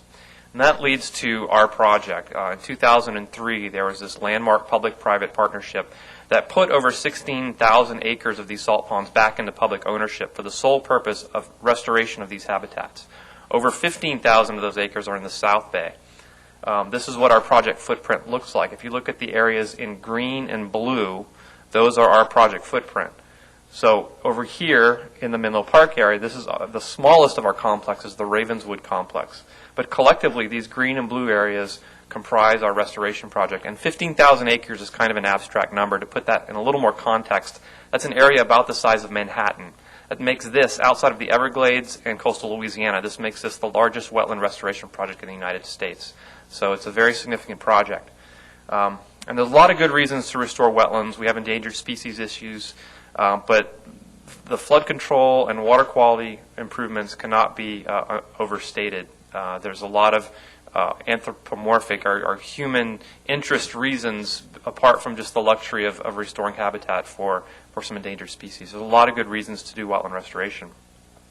And this is what wetland restoration on its most basic level looks like. You have these salt ponds that have been diked off from the bay sometimes for 100 to 150 years ago. We set the table and we invite the bay back in, which means taking down some of those levees that have been put in place. And we let Mother Nature do most of the heavy lifting, bringing in the sediment, bringing in the seeds, and the revegetation happens naturally. And we're seeing very promising results from our early restoration projects, very rapid restoration. The wildlife response has been tremendous. And so we spent, like this project started in 2003, like I mentioned, we spent the first 5 or 6 years doing our long-term planning. This is a very large project. This has a 50-year planning horizon. So we're 10 years into a 50-year project. And you can see over here on the right side, in the last few years, we've been just kind of implementing our first phase of projects. We have one project that is still under construction, should be completed by the end of this calendar year. That will be the completion of our first phase of projects. When we're done, we will have restored over 3,700 acres, including 7 miles of new trails. Habitat restoration is just one of our goals, as is flood protection and public access and recreation. So we're very proud of these accomplishments. This is actually a very rapid pace for a restoration project of this scale. If you compare the work we're doing to what's happening in Chesapeake or the Everglades or the Great Lakes, we're outpacing them quite significantly, and that's because of partnerships with folks like the City of Menlo Park. However, 10 years in, 3,700 acres restored, we've still only restored about 25% of the ponds. So we still have this huge chunk of 75% of our ponds that we still need to implement restoration on. And that takes us to the next phase. So as we're wrapping up construction of the first phase of projects, we're in the planning phases of our second phase. And so this should look familiar to you. This is Highway 84. There's the Facebook campus here. This is Bedwell Bayfront Park. This series of ponds is going to be the target of our next phase of restoration. And so what we were planning, and this graphic's a little hard to see, but we were looking at tidal marsh restoration in this large pond here, and then to reconfigure or manage these ponds. If you know, there's right at the parking lot of Bayfront Park, there's that little duck pond. We're looking at creating a much larger area. There's a lot of bird watching there. There's a lot of really good habitat right there. There's a lot of people that come by, so it's a good place to engage the public about bird watching and environmental education. So we're going to try and mimic a lot of that habitat in this area. And so when we were going through these early stages of planning, we got approached first by the city of Redwood City and then close on their heels by the city of Menlo Park to try and help alleviate a flood risk problem. As some of you may know, Bayfront Canal, which comes in along here, floods on an almost annual basis. The outfall for that is in Flood Slough right here. This goes out to the bay. So when there's a rain event at a high tide, the water backs up and floods the adjacent areas along Bayfront Canal. This happens not on huge events. It just whenever a rain event coincides with a high tide, and it happens once, twice, sometimes 3 times a year. This is an ongoing issue, and so folks have been trying to figure out a way to remedy this. Well, we've been cooperating and trying to find a way to use these ponds as storage for the stormwater. And so what's going to happen is that when there's a high tide out in the bay, we're going to create a diversion so that high water could then spill into our ponds, be stored temporarily, and at the low tide drain back out. So we would be taking temporary stormwater storage in our ponds. And we had a lot of upfront work to do. There are obviously water quality concerns. We wanted to make sure that this flood control, this flood risk management action was compatible with the habitat goals of the project, and I think we've worked through all of that. Here's kind of a close-up detail of what this would actually look like. Here's where Bayfront Canal empties out into the bay. And so we would create an open ditch here, so it would have an elevation so that when this is backed up, the water would then spill into this open canal through a series of pipes underneath the road. This is the entry road to Bayfront Canal. There's a Caltrans drainage pipe, stormwater pipe here. We would literally have to bore under them and then discharge again into an open ditch into our ponds. And then we could let the water back out at low tides. And so this is the sort of cooperation we're looking for, to have a win-win situation where we as the project, we're going through the environmental documentation, our CEQA NEPA process, as well as our environmental permitting, and we could fold this project into that. So the cities would be gaining by not having to do their own CEQA NEPA work, their own permitting work. It would be part of the restoration project. And so these top agencies here are the agencies that are actively part of our project management team. We are working under an MOU. So I've got all 9 of these agencies signed on that MOU. We've been working on it for 10 years. It was for Phase 1. Now that we're entering Phase 2, we're having to redo this MOU so that we can all have this understanding of what everybody's role is and how we can move forward together. It's non-binding. There's no financial commitment. All it does is really outline the structure of the project and what everyone's roles and interests are. And so since we're undergoing a new MOU for Phase 2, we would like to include additional partners that have a direct interest in the project. And in this case, with this flood control aspect, the City of Menlo Park and the City of Redwood City we're hoping to include. And as Fernando mentioned, there would be subsequent financial arrangement between Menlo Park and Redwood City to determine cost sharing on some of these items. And so that's kind of the quick overview, and I think staff is planning to at some point bring back to you that MOU. And that's all I have. Thank you. Ms. Aguilar, do we have any comment cards on this item? Any questions from council? Sure. Councilmember Keith. Hi, thank you for your presentation on this. It's great to see, and I love that it's right here. It's really great also when you go over the Dumbarton Bridge now and see all the birds that have come back to the area. So it's wonderful. I wanted to ask you, on your slide, would you mind showing the slide again with the entrance? Yes, thank you. When you're looking at doing this project, when is your anticipated start date on this? So we hope to have a CEQA NEPA document hitting the streets this summer. And so it would probably be the end of the year before we have a record of decision, environmental permitting, would be another 9 months. So we're looking at 2016 before I think we would start construction. Okay. And, I mean, I think it's a great idea to bring the water into that little pond that we have now, too. So I'm curious also, you mentioned about partnering, cost sharing with Redwood City. Do you have an idea at all about the numbers? At this point, we have a CIP on the books that have a budget of about $500,000. We've not worked out the details with Redwood City at this point, so we right now the City of Redwood City is taking the leadership role in doing all the preliminary design work and all the analysis provided to the consultant working with the Coastal Conservancy to include all that information as part of the environmental document. And we'll be working with Redwood City on the cost share agreement in the near future. Yeah. And the 500K in the CIP, what year is that in our 5-year plan? It's currently funded. It's right now in the funded category. I see. Okay. And you mentioned you were looking for partners. I mean, I think it would be great for Menlo Park to be a partner. I just wanted to also offer up, if you haven't, maybe you've already thought of this, but the Bay Area Water Supply and Conservation Agency might be interested too. I have not talked to them, but it's a good idea. Thank you. Okay, great. Thank you. Councilmember Otake. Hey, just two quick questions about whether you were working with, for example, the Creek JPA, because I know they were doing a study regarding flood design, not just from the creek, but from the bay. And I just wanted to make sure that that's all being coordinated. So that's question one. Yeah, I've been working quite closely with Lynn at the San Francisco Creek JPA on their Safer Bay project, which is a tidal flooding project. It's going to be very closely linked with the restoration project. Great. And then the second question I had is the Silicon Valley Leadership Group is working on an initiative to rebuild levees because of sea level rise.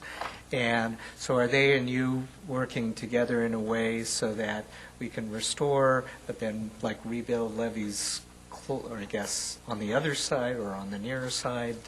I'm just trying to understand how that'll all work together. Yes, we're directly involved with the effort to engage the leadership group and the private sector, and all of those concepts that you talked about of kind of innovative new levee design where we're building in transition zones and ability to adapt to sea level rise. They're all going to be part of this project. Great, wonderful, because of course much of our tech Silicon Valley is built on the flood zone. So I remind them of that all the time. Yeah, so I appreciate that. I've listened to a couple presentations by the leadership group, so I wanted to make sure. That's it. Thank you. Thank you for your work.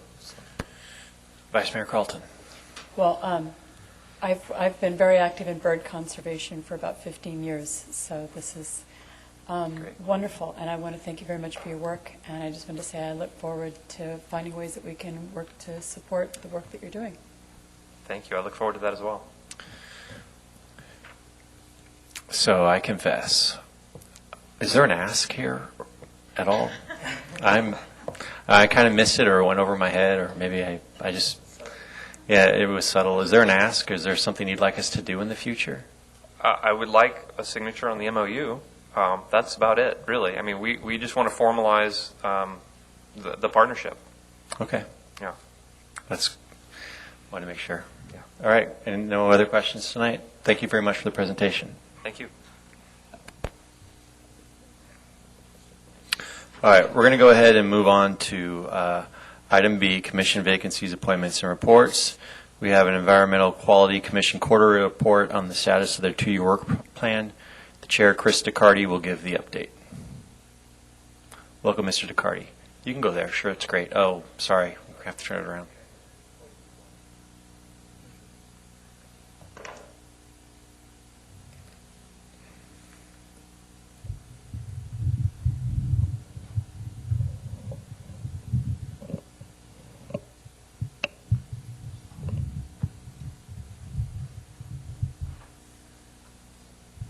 that work?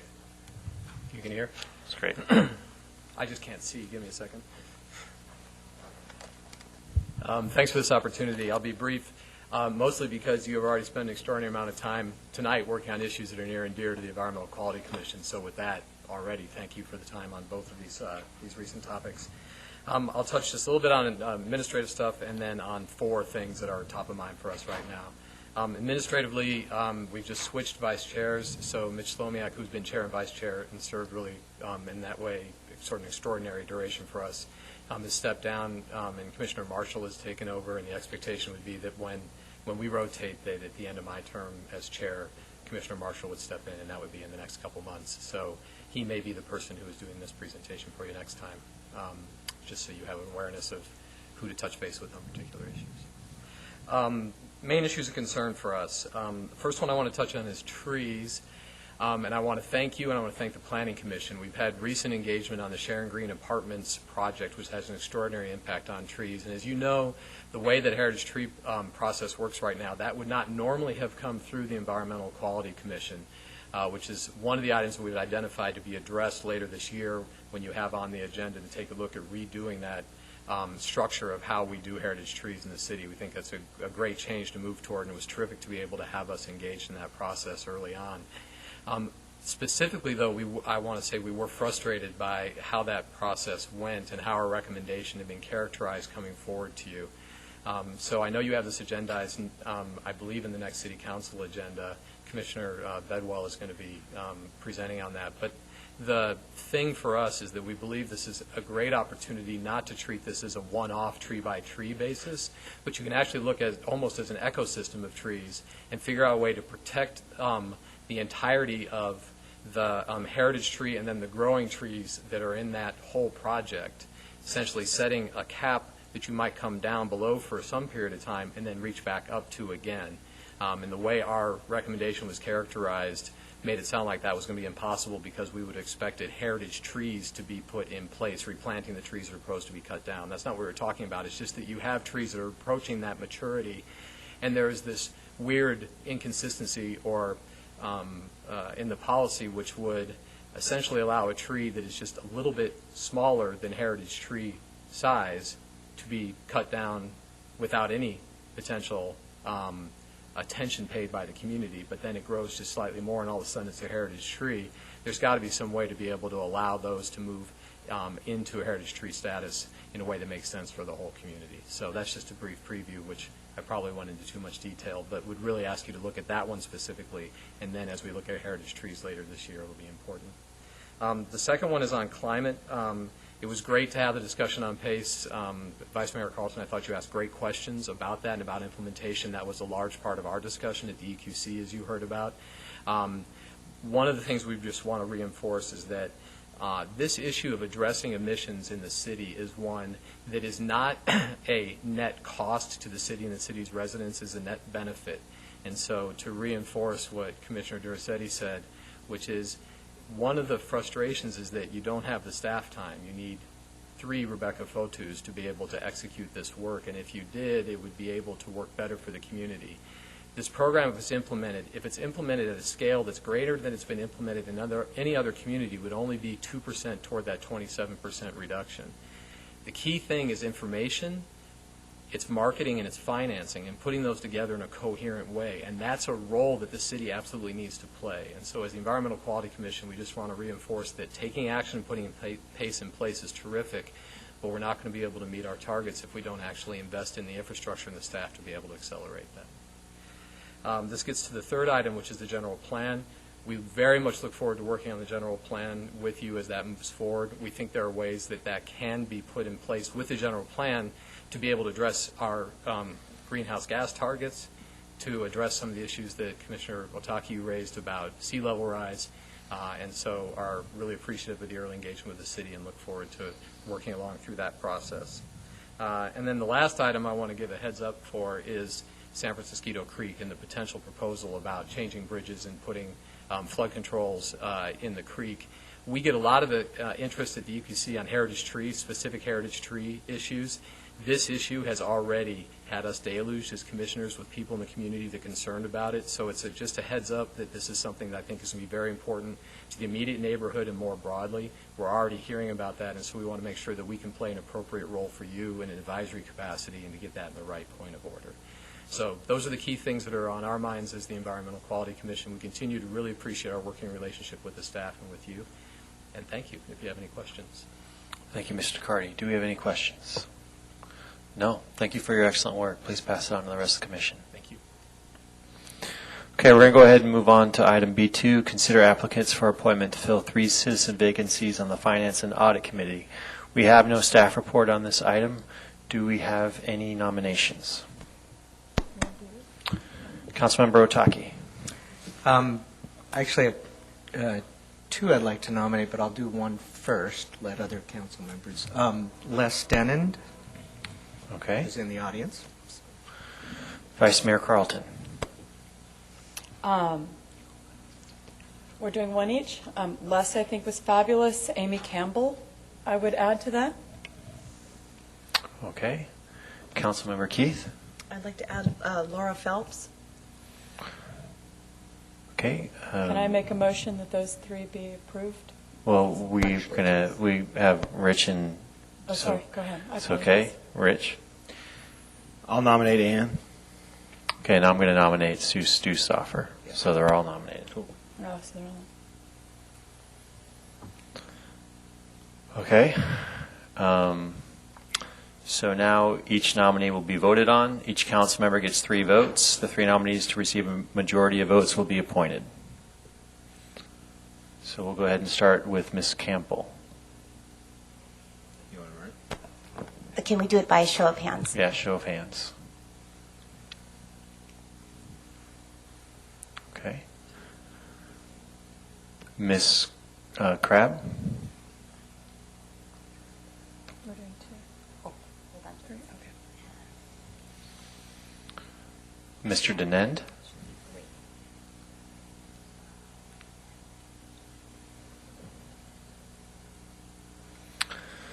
Ms. Phelps? Oh, Keith. Hold on. And Mr. Stoffer? Soffer, excuse me.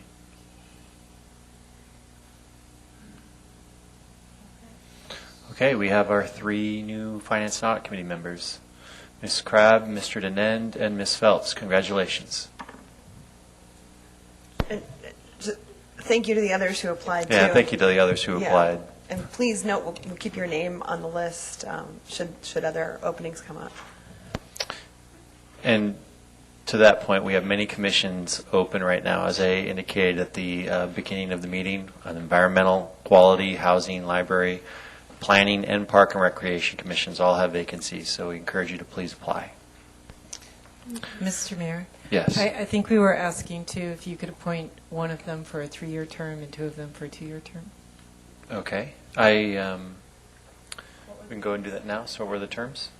2 and 3? Yeah, 1 for 3, 2 for 2. Well, Leslie for 3? Or, sorry, you going to... No, that's fine. Yep, I would second it. That's fine. I vote for Leslie for 3. Also. Les, That's unanimous. you're in. Okay. We're going to go ahead and now move on to our next item, which is public comment number 1.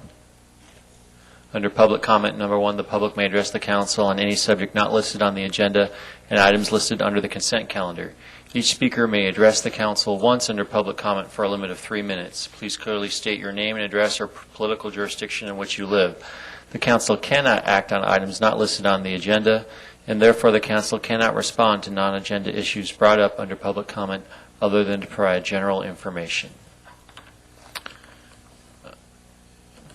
And we have, it looks like these actually are not, so we have no public comments under public comment number 1 this evening. We have one item that's listed item C, but it's related to the Neelan dog part, which others have listed under item F2, the capital improvement plan. We're going to take it Mr. McClure and Mr. McIntyre that Neelan Park and the dog park really is item F2?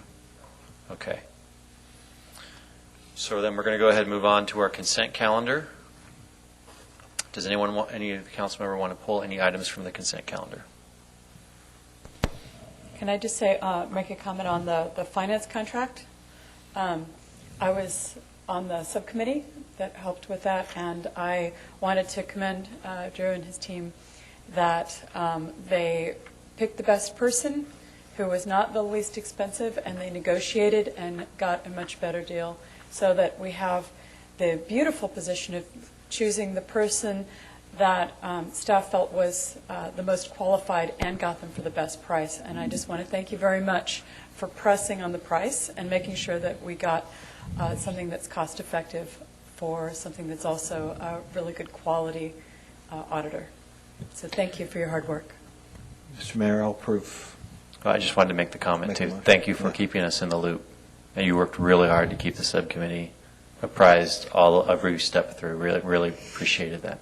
So with that, Councilmember Klein? Motion to approve D1 through D5. Second. Okay, let's go ahead and vote. The motion passes unanimously. Okay, we're going to go ahead and now move on to, we have no public hearings this evening, so we're going to move on to our regular business. And I'm thinking that I'm going to go ahead and take... Just before you call the item, I'm going to step out because I have a conflict of interest because of where our office is Well, located. actually, I think I'm going to call, I have a ton of public comment cards for item F2, so I think I'm going to take that out of order and take F1 afterwards. I also was informed that the people who came for Neelan Park had been told that this was going to be taken up early in the agenda, so I'm going to go ahead and do that now. Then I'll stay. Unless, well, let me ask, do we have, yeah, I'm going to go ahead and do that. So, provide general direction on the 5-year capital improvement plan, including capital and other projects to be included in the city manager's report, proposed 2014-2015 budget. We have a staff presentation by Public Works Director Chip Taylor. You took me out of order, so I'm not ready yet. Hold on just a second. You should be used to that by now. I mean, me taking you out of order, not you being ready. All right, thank you very much. So I'll do just a brief presentation here. Hopefully be a little bit more colorful and fun. So 5-year CIP, and the reason why I put the French macarons up there, I did an exercise with the Transportation Commission and the Planning Commission where I actually brought in some macarons for them, and I didn't have enough for all of them, so they had to make some choices.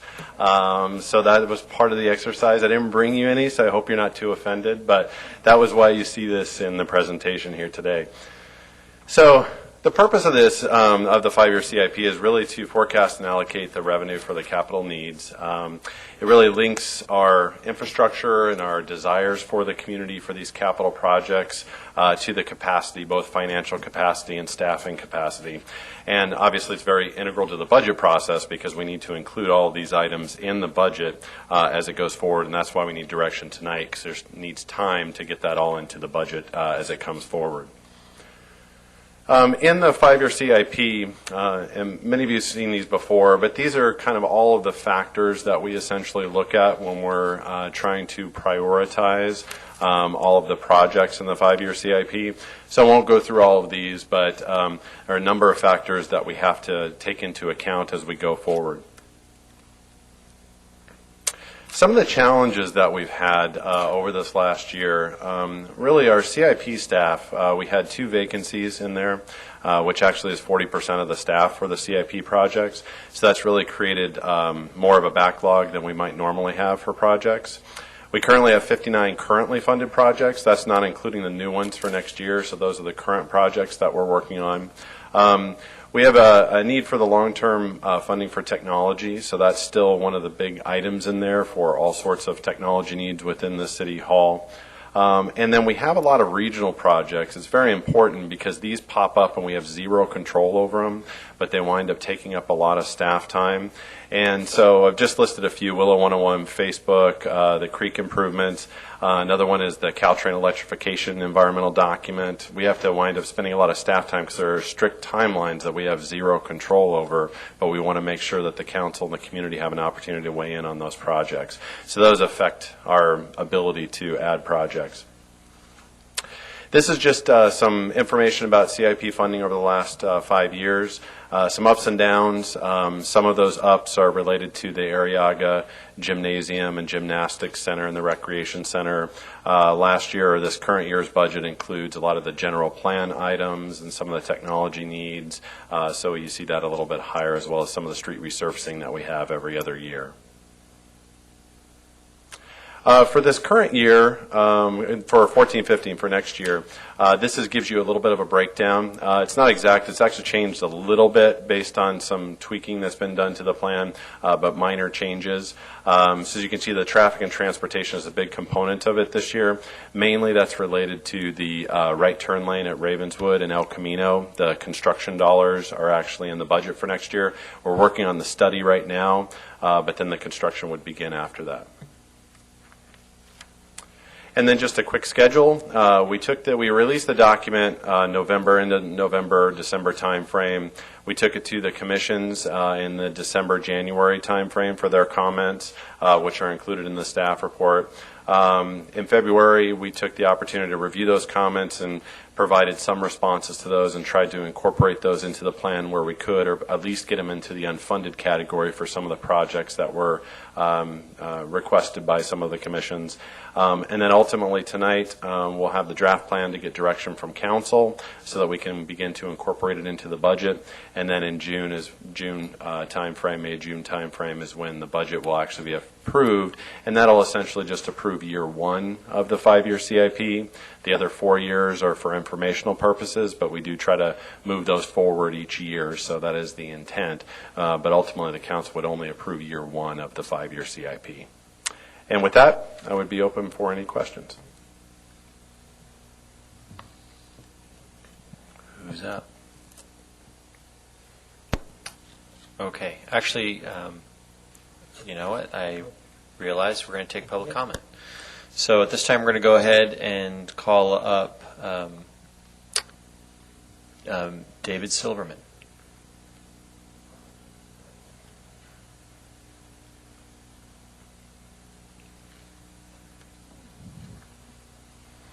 My lottery number doesn't come up that quickly. I am not familiar with all of the details that have been put forward in relationship to Nealon Park. I'm a dog owner, and my wife and I bring our dogs there virtually every day, along with 50 to 75 or maybe 100 other people and or dogs. And we learned that there is some talk or some discussion about discontinuing that privilege of using Nealon Park from 8 in the morning till 10 in the morning. So our first question is why? Why did this suddenly become a need when it seems to us that this is a benign event, Monday to Friday, with no incidents that we know of that should provoke a discussion about terminating the privilege? And I think also, again, I don't have solid statistics, but if I try to guess on a basis of usage, who uses the park more, the dogs or the Little League? I think we do. So maybe we should be discussing moving the Little League and making the park even more of an accommodation for dog people. Should I stand here while you answer? Or well, actually, so what happens, sir, is that we don't directly respond to you. We're going to go ahead and take all the public comments, and then there will be questions of staff, and we'll try to incorporate your comments at that time. But thank you for coming, Mr. Silverman. We appreciate your comments. We're going to go ahead and call up Susan Silverman at this time.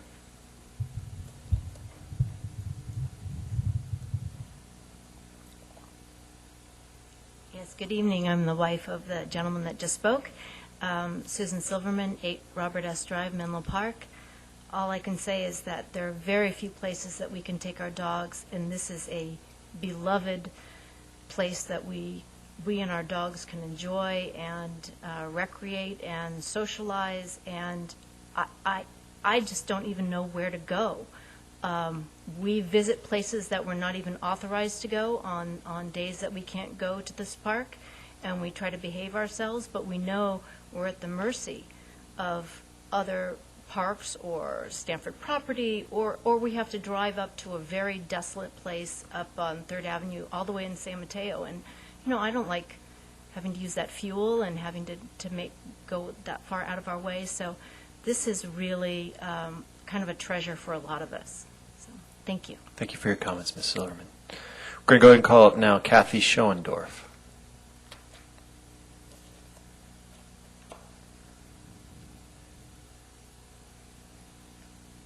I'm Kathy Schoendorf. I'm a homeowner in Menlo Park for 32 years.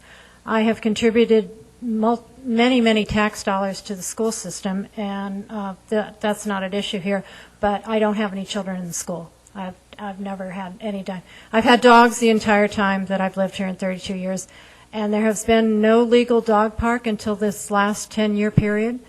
And there are other illegal dog parks, which I have taken my dogs to. But, walking the streets, and it just built such a solid community with this park. And another one I won't mention, that we had an email list. We have people that take care of each other's dogs. It's such a wonderful community thing, and this is so wonderful that it's legal and it's enclosed, because this current dog is an escape artist and has gotten away from me in Redwood City on Broadway and a couple of places. So this is completely enclosed.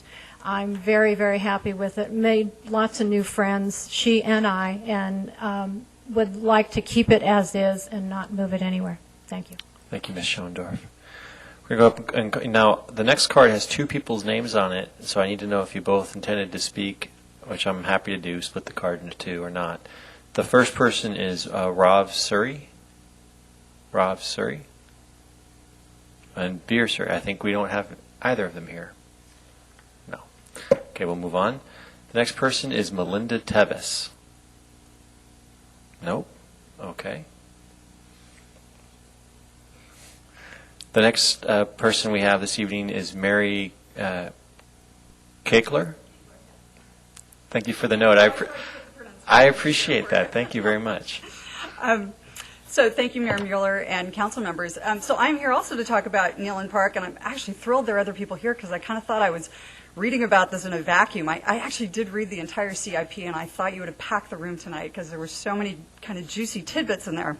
Now, most importantly, the CIP mentions proposing in 2017 and 2018 relocating the dog park to another area of the park. So I'm speaking as a 15-year neighbor living adjacent to Neyland Park. It's a great privilege. It is so wonderful. We accommodate kids in the park. We accommodate dog owners. It's just terrific. But what brought me here tonight was kind of the usual pattern that we Neyland neighbors find, that it's sort of like somebody goes out and bakes a cake, but we get a call when it's time to put the icing on the cake. And they say, we've already baked the cake. But we really want to be part of the dialogue before we just get to let's frost it. So kind of sticking with the macaron theme. Relocating the dog park within Neyland Park. For those of you familiar with the real estate, there are only a few kind of obvious places where another dog park could go. In 2008, there were some very extensive discussions about fencing in the big main center lawn.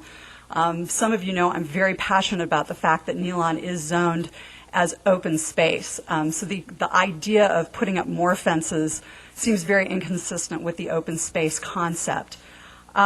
Reading through the CIP, I was also just very struck as a budget-minded person of how much money is on the books for the next 2 years, $300,000 for Willow Oaks Dog Park, and then now there's a proposal for another $150,000 to possibly move the dog park within Neyland Park.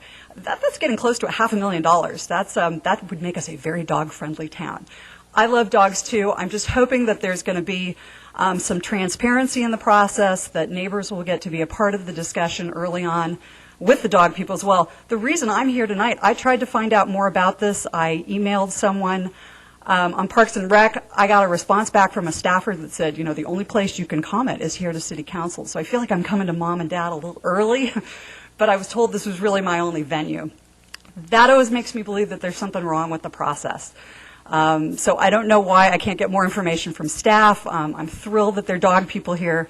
I don't know how to get everybody around the table, but this seems to be a lot of money. If you've got to trim some fat tonight, that's a lot of fences.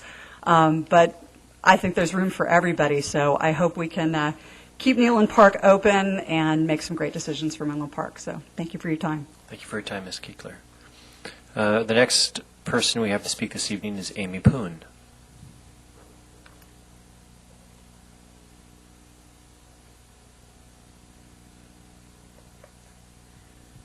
Yes, hello, thank you. Just wanted to mention, too, that actually there were a lot of dog people here. We all came at 6:30 because that was our understanding of when we were going to speak. So we've all been here over 2 hours now just waiting to comment on this. I like the plan. I would say please approve his plan, except for the Neyland Park. You can save $150,000 and keep a lot of residents really happy. I've talked with some of the people there about what they're planning to do, and when I've thought about it through and through, my feeling is that a lot of dog owners will be really upset if you try to relocate Neyland Park, even if it's to another dog park. And I think we are going to feel the need to organize, and there's going to be a lot of opposition. It is such a beautiful and wondrous place the way it is right now. It's only 2 hours a day, 8 a.m. to 10 a.m. in the morning, 5 days a week. So we're talking about the dogs only use it 10 hours a week right now.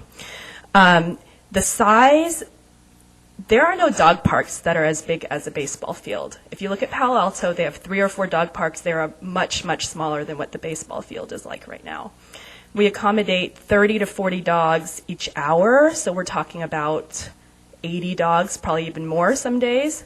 We have Great Danes, we have Labrador Retriever puppies, Golden Retriever puppies, and if you've been around those puppies, they have a lot of energy, they need a lot of space. And this was the place that I really felt like could really accommodate dogs' needs with all the energy they have. So when you're thinking about relocating, I have a lot of concerns. It's the perfect location right now. It's central. We all shop at Safeway. We go to Pete's, Little House. It's all around there. The dogs get dirty. There's the Unleashed pet store that's right there. A lot of us go and wash our dogs after the park, so we really don't want it moved over to Bayshore or over to, by the 280. I also have great concerns that if you try to move a dog park, nobody wants to live around a dog park, a 24-hour-7 dog park, which is what they're proposing. And I don't think the neighbors at Neyland want a 24/7-hour dog park either. So I'd be concerned that there'd be lots of opposition and you wouldn't really be able to move it unless you move it out into the boonies. The only dog park that's bigger than this, I'd say, is the Seal Point in San Mateo County, and it's up by these electrical towers that nobody really wants to be around. So I have great concerns about that. If there are problems with the park, there's a big we're organized there, and we would be more than happy to address any concerns about poop. We already have hired people to remove the poop there, but we're happy to do more. We're happy to donate money to fix whatever problems there are. So thank you. Thank you, Ms. Poon. Our next speaker this evening is Janet Storr.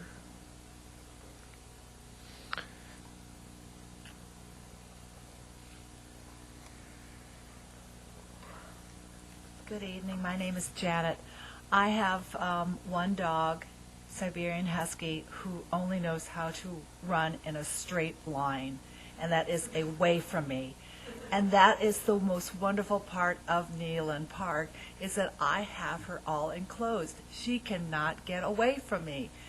I have personally traveled up and down the hills of Webb Ranch trying to fetch this dog. So to have an enclosed area is just so, so important and so, so valuable to me. What's also valuable to me and for you is that when I am there, I go shopping. I go to Trader Joe's, I go to Safeway, I go to Starbucks, and I get everything there. If I am encouraged to focus and find another place to go to a dog park, I will probably do my shopping elsewhere. So if Palo Alto offers a dog park, I will most likely go to the Palo Alto Trader Joe's. I will probably most likely go to the Palo Alto CVS Pharmacy. And I think for all of us, it would be nice for me to stay where I am, and because we are very happy. And like Amy has said, I am more than willing to be in a group that wants to promote this Neyland Park. And if you need money to raise funds, we are more than happy to do that as well. Okay? Thank you. Thank you. Our next speaker this evening is Alex Gould.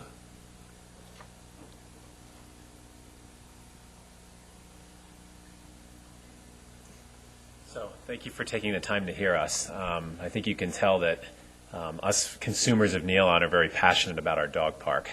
I always want to add one thing because everyone's been so eloquent about what it means to them. I've got one question about, or point about that it means to me, but then one analytical point I wanted to raise. I view the park as a place where we can have our dogs grow up together.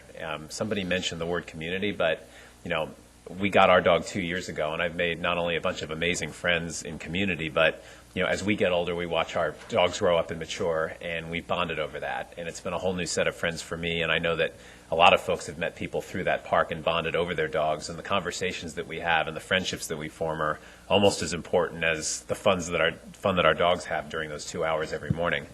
But I guess my analytical question, kind of putting on my lawyer cap just a little bit here, is usually if something reaches an agenda item, something precipitated it, and Dr. Silverman mentioned that it had asked you, and this is only a public comment forum, as opposed to you're answering questions for us. But I guess given how happy everybody is, we're pretty aware of the conflicts that happen on a daily basis, if there are any, and there really are almost none. But I think we've all made it clear that we would do whatever it would be to try to interact well with the community each day, whatever that is, whether it's money, whether it's, as it was eloquently put before, cleaning up poop or doing whatever we need to do to make it better. But obviously something prompted this even entering the agenda item.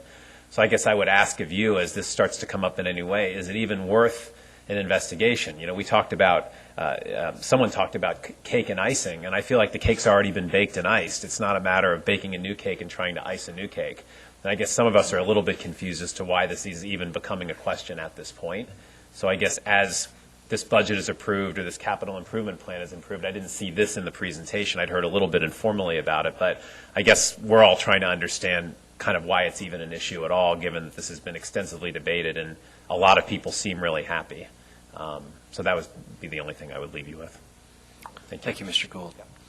Our next speaker is Larry Marks. First of all, excuse me, I came in late and I may be repeating. I was at a political thing for Tim Kaine from Virginia. But there's three things I want to mention. One is the thing that always amazes me about the dog park is how well the dogs get together. And I wish humankind got together as well as the dogs did. Second of all, where else can you put 50 people, 50 species of different kinds, and they all wag their tails and lick each other? And anyway, I love dogs. The other thing is that it's really almost an extension of Little House. You have a lot of people. I'm 77 years old. I walk around the thing. There's a lot of people in my age vintage. So to some extent, it's an extension of a senior group who gets their exercise. And I'm not sure that I would get up at 8 o'clock in the morning and walk if it wasn't for having a place to take my dogs without a leash. And I just think it's a wonderful benefit of Menlo Park. And I live in Atherton, but I do shopping in Menlo Park. I certainly, unfortunately, have paid my share of parking tickets in Menlo Park. And I do shop at Safeway, and I eat at Carpaccio's. I think I own half the store, half of the restaurant. But please don't take this away from us. It is actually a treasure, and we just very much appreciate it. Thank you. Thank you very much, Mr. Marks. Okay, so we're going to go ahead and now move on to questions for staff. Vice Mayor Carlton. All right. I remember the very first time I was in this building. I remember it like it was yesterday, even though it was nearly 10 years ago. I was absolutely terrified, standing up to speak. And the first thing I ever spoke about was the formation of the dog park, because I thought it was so important for the community. And so I asked this once, so for the sake of having you tell everyone else, why, Alex, is this come up to move the dog park? Now, correct me if I'm wrong. I asked you, and you told me it was a poop issue, that people were complaining that on a fairly regular basis their children were running into the backfield and Sure. getting poop. Is that correct? Sure, it's generally correct. But let me have Cherise. I don't mean to dodge this, but Cherise Brandella set up to really answer this question more specifically because she's the one who hears the complaints from the Little Leaguers. All right. Cherise, why is this?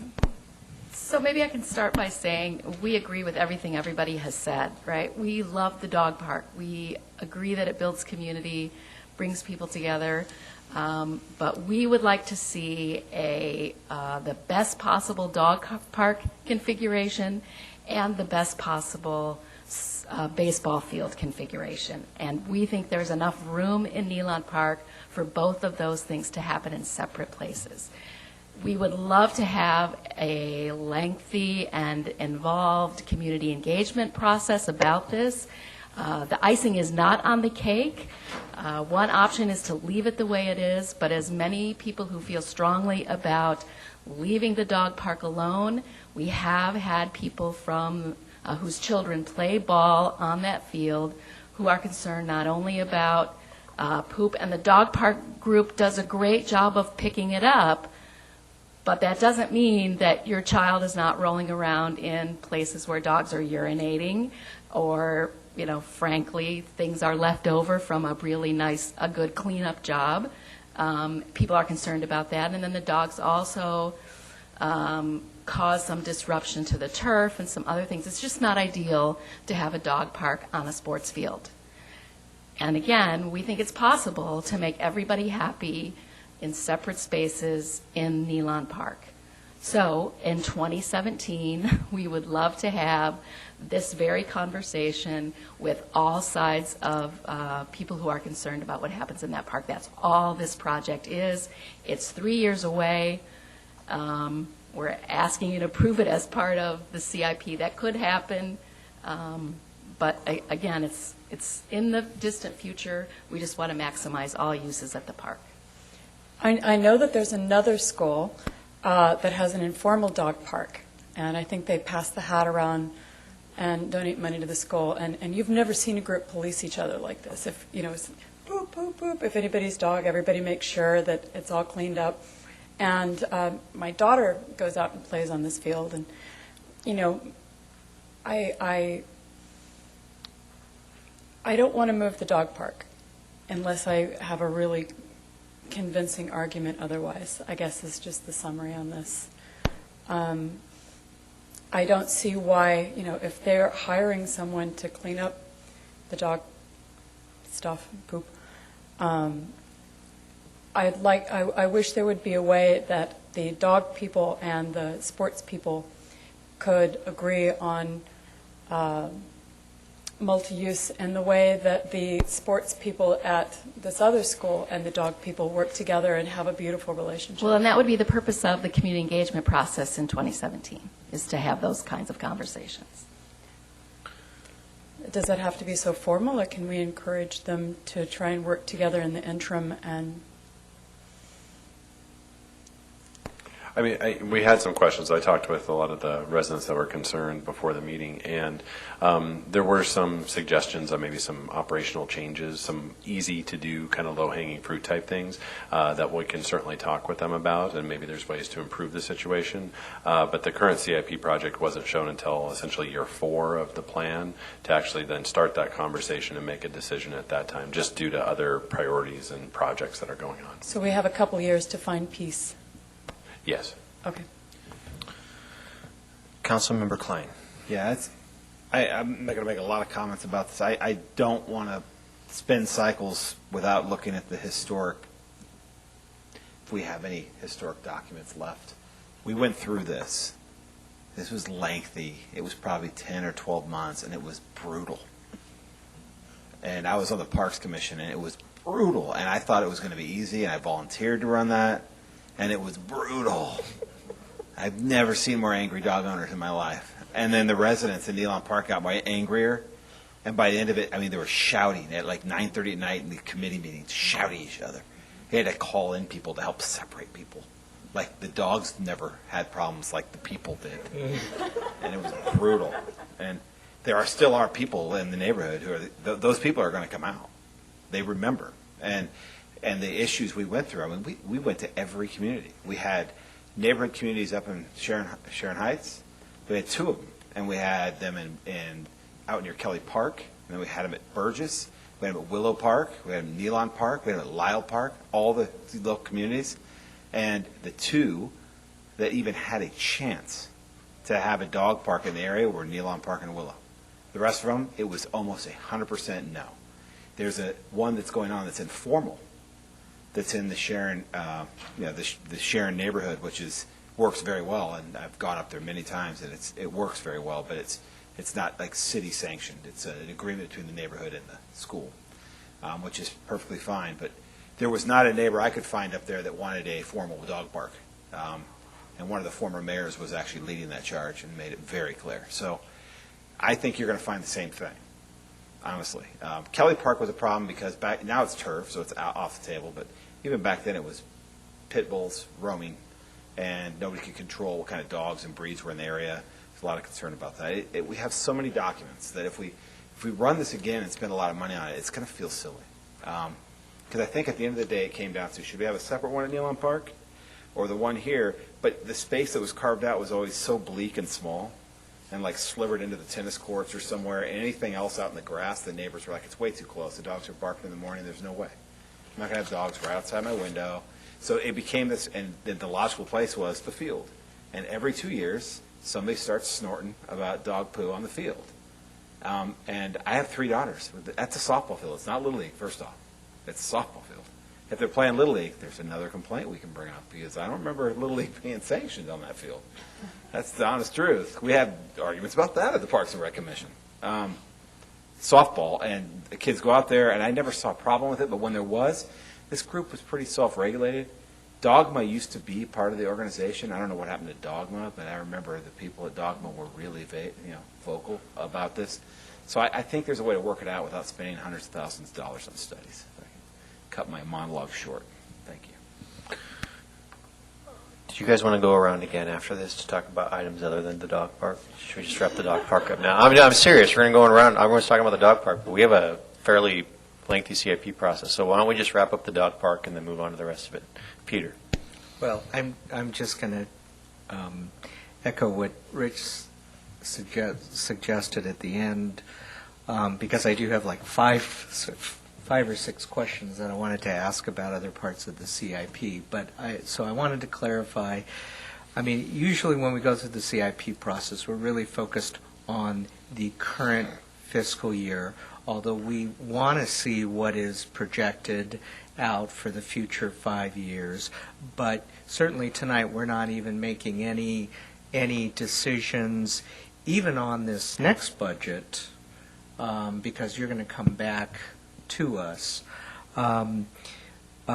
So, certainly wanted to assure everyone that we're not, as was mentioned, the icing is not on the cake. We're not, making any decisions. What we're making decisions is about, in effect, planning ahead as to where our capital funding and sort of staff time will be spent. So having said all of that regarding the dog park issue, is that I'm certainly hopeful that this can be discussed in a sort of a outreach process, that there's a chance for everyone to weigh in on it, and hopefully a good compromise can be reached.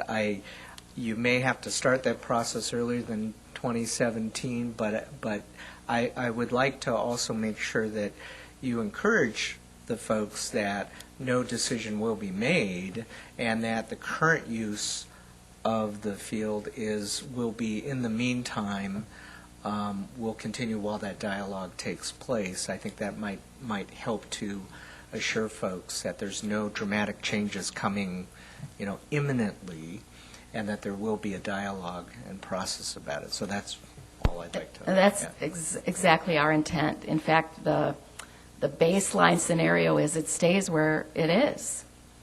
It's never was our intention to close the dog park. It never was our intention to move it out of Nealon Park. I'm not sure where those rumors came from. We simply wanted to be able to have a community conversation about, is there another location at Nealon that would allow the dog park more hours, more days, on weekends, and also accommodate the sports field users. Councilmember Keith. Yeah, I don't need to say a lot on this other than, yes, I support the dog park as well. I have a dog, and I've been to Nealon Park, and it's a complete delight. It's fun. I mean, I've even gone without my dog when I've been at Peninsula Volunteer, so just because it's such a delightful place to hang out. But you've heard everything, and I agree with it all, so thanks. So the only, I have just a couple questions, and we haven't really talked about it. Is this a public health issue? I mean, I know that, so for me it kind of comes down to, is this a public health issue or not? Because I love dogs too. I have one. My backyard's full of dog poop. I slept with the dog last night because mine was sick and got into some chocolate. But that being said, if it's dog poop sometimes has Giardia in it. It has some things in it, and I don't know if the level of what's going on here is such that this is a public health issue and we're looking at, or is this just simply because people are concerned about the possibility that the kid might come and poop. And those are two different analyses. But if it's a public health issue, and that's what we're concerned about, and someone has said that, then I think that needs to be communicated to the public, and we need to look at it from that view. If this is just an issue where, people don't like to be around dog poop and dog pee, and there's no real issue, that's a different analysis. But it's not. And then the other question I have is, why are we budgeting what's the amount we're budgeting for this in 2018? $25,000. Why is it so much to have a conversation about this? So the $25,000 is the first year, and then the $125,000 I think was construction dollars. So the first year we include staff time in all of these projects. So it's a matter of whether there would need to be consultants to do some design drawings to show different ideas, and then the consultant time and the staff time to then have the community engagement process, multiple meetings that would be necessary, that sort of thing. Okay. Yeah. Sure, Vice Mayor Carlton. On page 233 of our report, under the column for 215 budget, is the Willow Oaks Dog Park renovation, and that's fine. Just following, do we need to have it on the horizon? Or is this something? Can we task someone to help resolve this, and basically just take it off the table? I mean, it's obviously in council's purview to take it off the table, so you can certainly remove it from the 5-year CIP or put it in the unfunded category or wherever you'd like to move it. I think we're definitely going to have some conversations, not necessarily a full-blown community engagement process, but we'll probably have some conversations with the softball group, with the summer camp, and with the dog owners to see what the issues are and try to see if there's easy, low-hanging fruit to resolve it. So we'll definitely do those things, but I don't know that we're going to, depending on where that is, if there's still kind of this concern, then it may need to go into this type of community engagement process, or council can decide they don't want to do anything further with it. I kind of agree with Rich. I'd rather see it, I just feel more comfortable if it was just unfunded. It can still be there, but it's just kind of part of what we deal with in conversations with different organizations.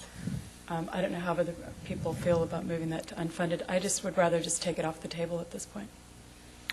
Councilmember Klein. I'm sorry. I was going to talk about other CIP stuff.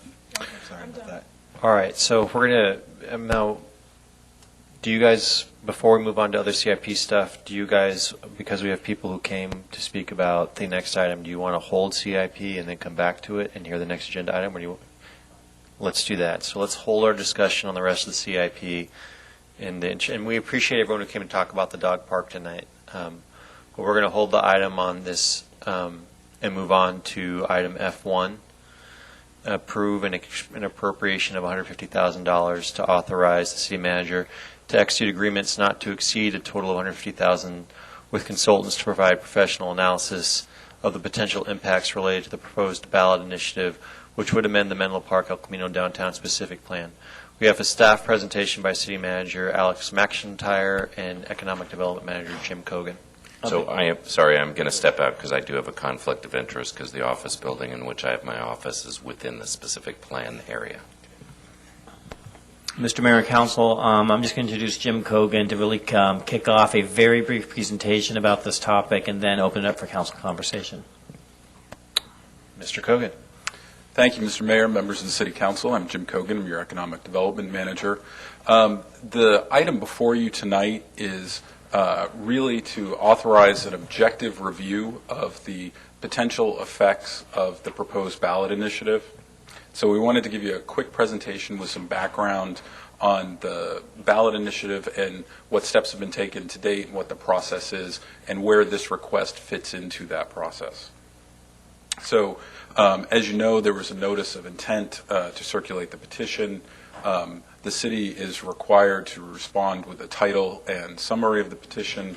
That has been done. The petitioners have initiated their signature gathering, and then as they go through gathering the signatures, those signatures will need to be qualified by the elections official. Between now and when the signatures are qualified, the City Council, acting as a legislative body, has the authority to request information that would be provided to the public in their decision-making on the ballot.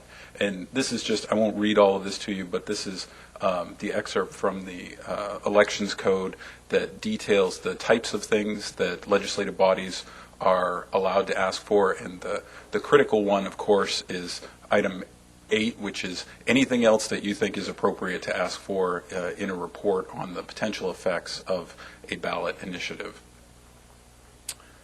So what we're asked, and then the other thing I did want to mention was that the election code does require two things, that the council report or have the report come back within a time frame that is specified by you, but that can be no later than 30 days after the petition is certified by the elections officer. And the point there is that we wanted to get started as soon as possible. As you all know, there's a lot of work happening right at the moment, and consultants are difficult to come by at times, and so we wanted to make sure that we started as soon as possible to get working on that report. And so the action that we've recommended for you is the appropriation for the funding. I'm sure the city manager will highlight this again, but that's not saying that we are absolutely going to spend $150,000, but it would just be appropriating that money. We would expect through bids that it would be less than that, but it is for an objective, fact-based review of the proposed ballot initiative. There's an authorization for the city manager to hire those consultants. And then, again, the most critical item, because we've given you a staff report and a background from the elections code as to what you can ask for, you can ask for anything else that you think would be appropriate in that report, and we would really like to hear from you on that. And with that, that concludes the staff's presentation.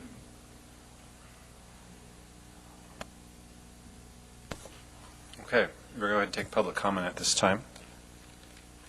Our first speaker this evening is George Fisher.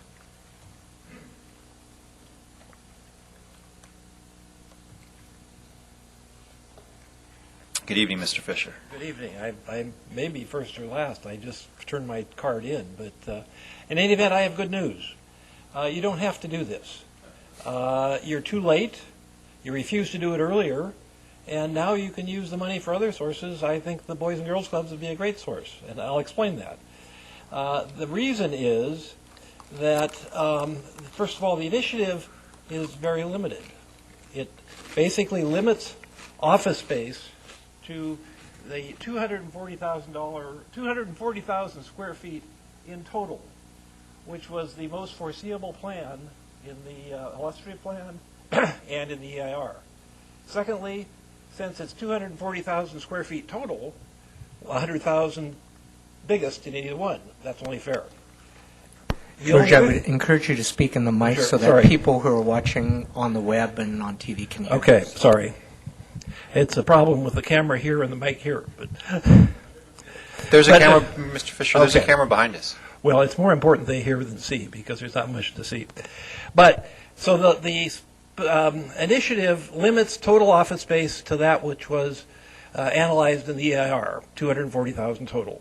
It limits office space to 100,000 per project, and those can be changed by voter approval, not by council, which is the way it is now. And the council has indicated that it might well increase things. The only other thing the initiative does is delete upper floor private open space from the definition of open space. That definition takes out 22,000 square feet or half an acre. So that's all the initiative does. Now, what has happened is that after the specific plan was put together in 2009, it was all studied for 5 years. The plan was put forth in the EIR, and it projected certain things. And the EIR illustrative plan, and to quote the EIR, the development that is most reasonably foreseeable as envisioned in the illustrative plan based on studies of market demand, location of opportunity sites, assessment of development potential, given the guiding principles, urban design, land uses, whatever. That's all been studied.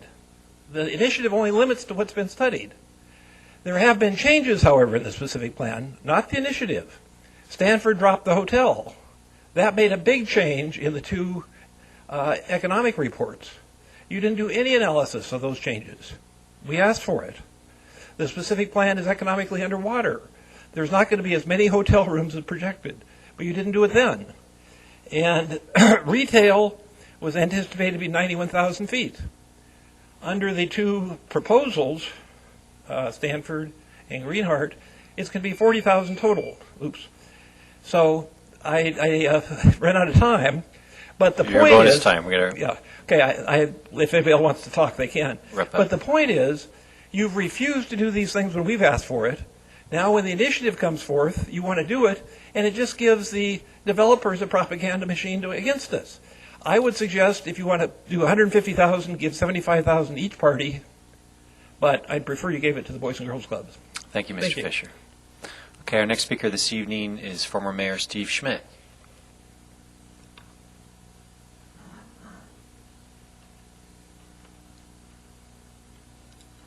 Good evening, Council.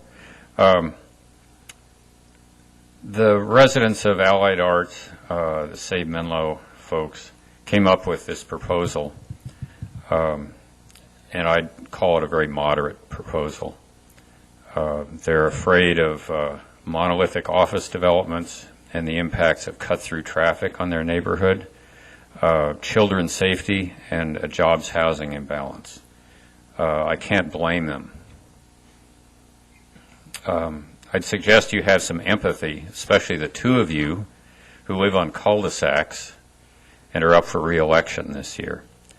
I live on a street that has seen big increases in commuter traffic over the last 10 years, and I'm a little nervous myself. Now, Mr. Fisher gave you a pretty good summary of what the initiative does, so I won't repeat that. And I did not cooperate with him before we came to get our stories straight. But I do want to emphasize this business about private balconies as open space. During the specific plan discussions, the council allowed Stanford to reduce their open space requirement, this is in the El Camino Southeast, from 40% to 30%. And then they allowed them to count private balconies against that 30%. So the initiative proposes this moderate change, modest change. If the office development is being reduced, that eliminates something in the neighborhood of 400 parking spaces. And it seems to me with the reduction of those parking spaces in the development, it would be simple to make up that 22,000 square feet of balconies that would actually be usable open space as opposed to private stuff. So, and then the requiring a vote of the residents to change the limits is, I think, a great idea, and it's no wonder that the proponents of this initiative have suggested such a thing.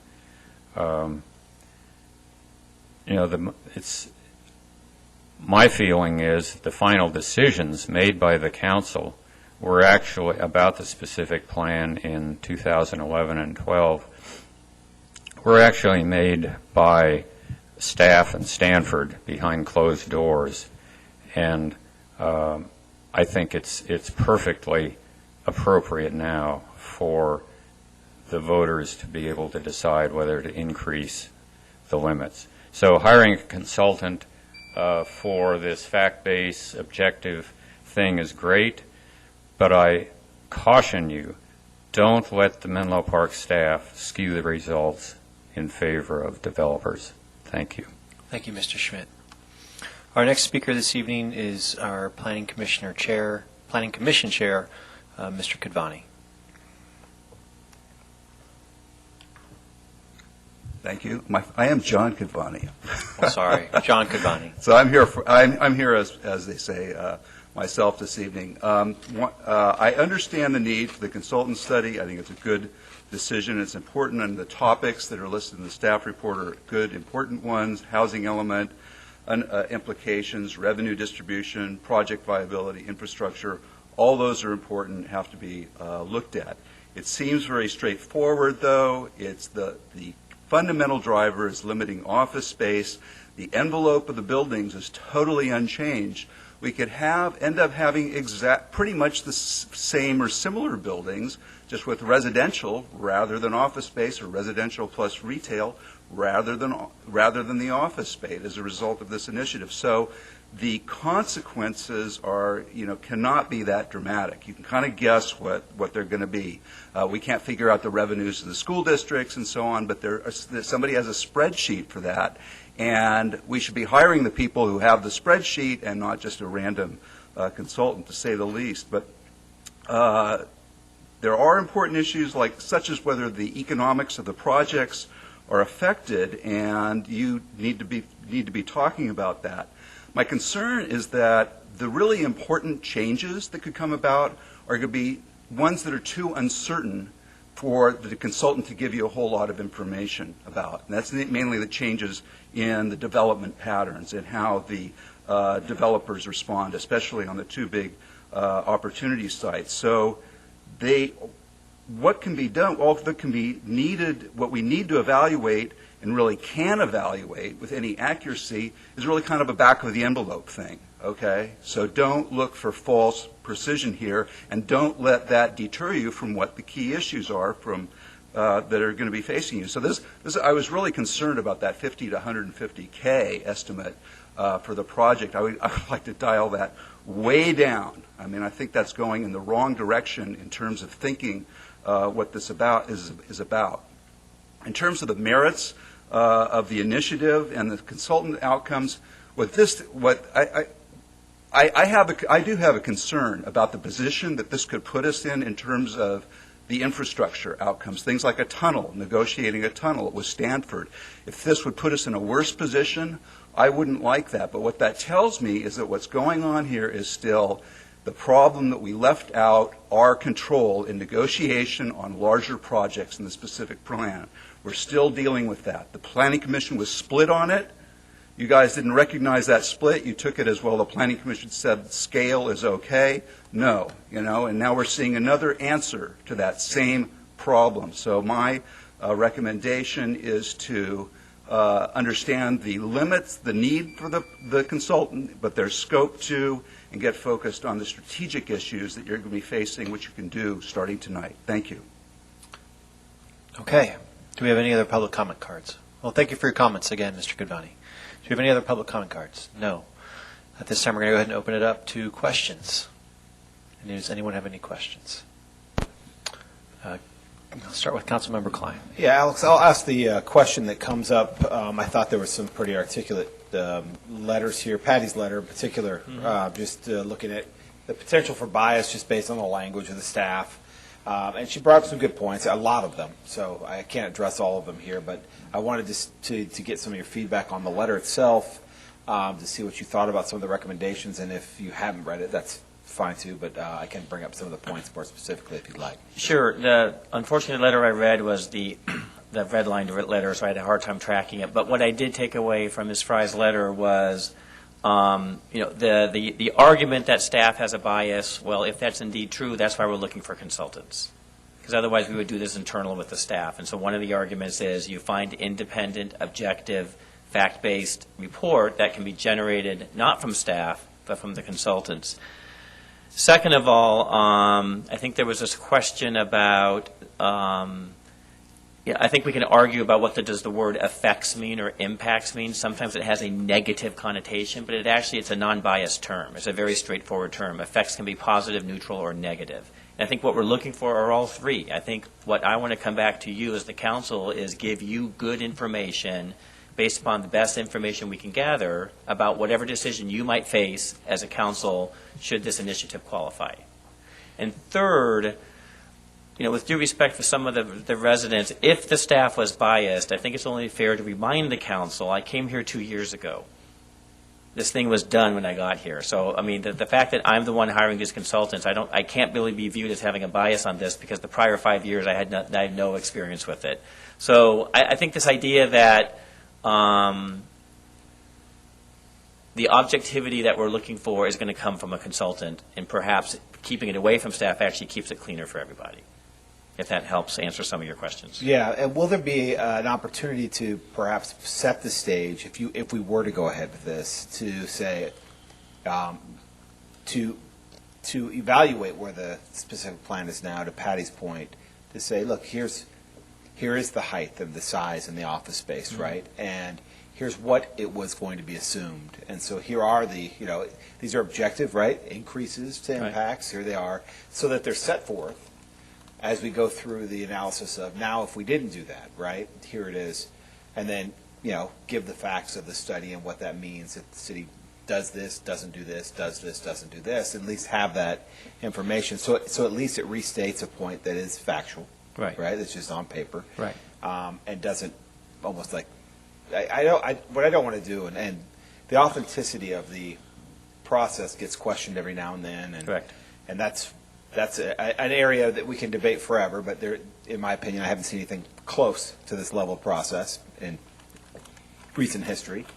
But every process can be completely drilled into pieces. There are people who aren't happy with the outcome, which is completely, that's completely fine and normal. And the response is there. I just don't want our staff, if it's a funded response, to look like it is not objective and open and carefully looking at all sides of the debate at the same time. It's not unreasonable to assume that the information that comes back will support the council, support the initiative findings, that what a brilliant idea it is. We don't know that. I cannot sit here and tell you that I know that answer for sure, and yet when this initiative if the signatures are gathered and the signatures are certified and it comes to the council, you're going to turn to me and say, Mr. McIntyre, what shall we do? Right. And I need to give you objective information so you can make a good decision. I mean, that's one of my jobs here for you. And so this is a way of getting me that information that it may come back and say, what a brilliant idea, I think you should do this. Okay. Yeah, if it has our stated impacts, increases of what we had, discussions about the open space impacts that have come up, those things are stated as fact. Right. Secondarily, now looking at a reduction, that's legislated by a vote, cannot be changed. Right. And then developers and the information developers may say on cost to build and what that means on limitations, so that it's all out there. Right. That's fair, and that's an evaluation point. I appreciate that.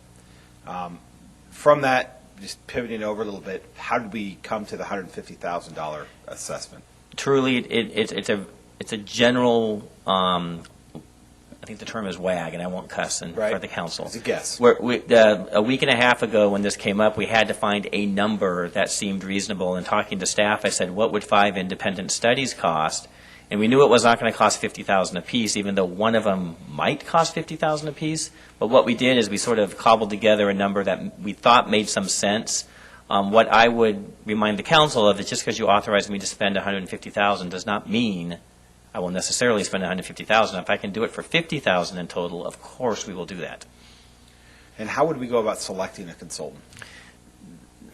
That's the complication. I had a long conversation today with the community development director about consultants who will not appear by anyone to have a bias one way or the other. So interestingly enough, we may not hire consultants who worked on the plan. We also may not hire consultants who've worked anywhere else with any of the other, let's call them stakeholders, for good or for bad, which probably means that we're going to go much further out of the area to find people who have absolutely no experience with Menlo Park and absolutely no experience with Stanford, no experience with Greenheart, no experience with our downtown, no experience with our general plan. You can see the list. Yeah. And one of the things I'll remind the council is because you've asked us to go hire more and more consultants for planning purposes, a lot of those planning consultants we have on board right now doing work for us really won't be interested in taking on this line of work. So we're going to go far afield to find people who are credentialed, qualified, who've done this kind of work, but perhaps haven't done it here. And you see that happening in any expeditious time frame? That the problem we have is one of the concerns we do have with why the number is escalated to 150 is we may need to turn this around much more quickly than most consultants are willing to do. So we may need to push consultants to perform more quickly, which typically costs more money. Okay. All right. That's all I have for now. Okay. Maybe others. Thank you, Alex. Councilmember Otake. Certainly, you that last exchange, one of my concerns I wanted to raise was making sure we didn't the independence of the consultants. I think that's going to be very important in this process to make sure that they are objective. So I appreciate that. So I had a couple of transportation-oriented questions. So I'd like to ask Jesse and Chip to stand by. Because part of this is also timing related to the really kind of 3 different transportation projects going on. So one is the actual impact of this project, I should say of the 500 El Camino project. I know that there was a release of the first phase that came out. I know that there are questions, but there's still 2 more phases, and the third phase particularly looks at cut-through traffic, if I recall correctly from looking at that. I wanted to make sure that the timing of that is at the same time so that we're getting that turns, because I know for me, one of the big issues has to do with making sure that we've got really accurate transportation, impact numbers and estimates and understandings. And the other 2 projects that I was going to mention this in CIP, but it's actually very relevant here, is the right turn lane at Ravenswood and also the overall El Camino traffic study, trying to make sure I kind of understand what is the capacity of El Camino in light of both of the projects that have been submitted, and trying to figure that out. So can you tell me what's the timing on these, and can we expect to get even previews of some of the other studies in time so that when the consultants come back, we have all of this information together at the same time? Of course. So the traffic study that you mentioned is a 3-part study. The first part was released last week. That first part basically looks at the site, and it says, what does this site alone generate based on these uses? And so that is looking at a consistency analysis with the specific plan. The specific plan looked at this area with assumed traffic generators. So we're now taking what we have as a project, comparing those 2 together. We have the information. It's distributed across the 4 driveways.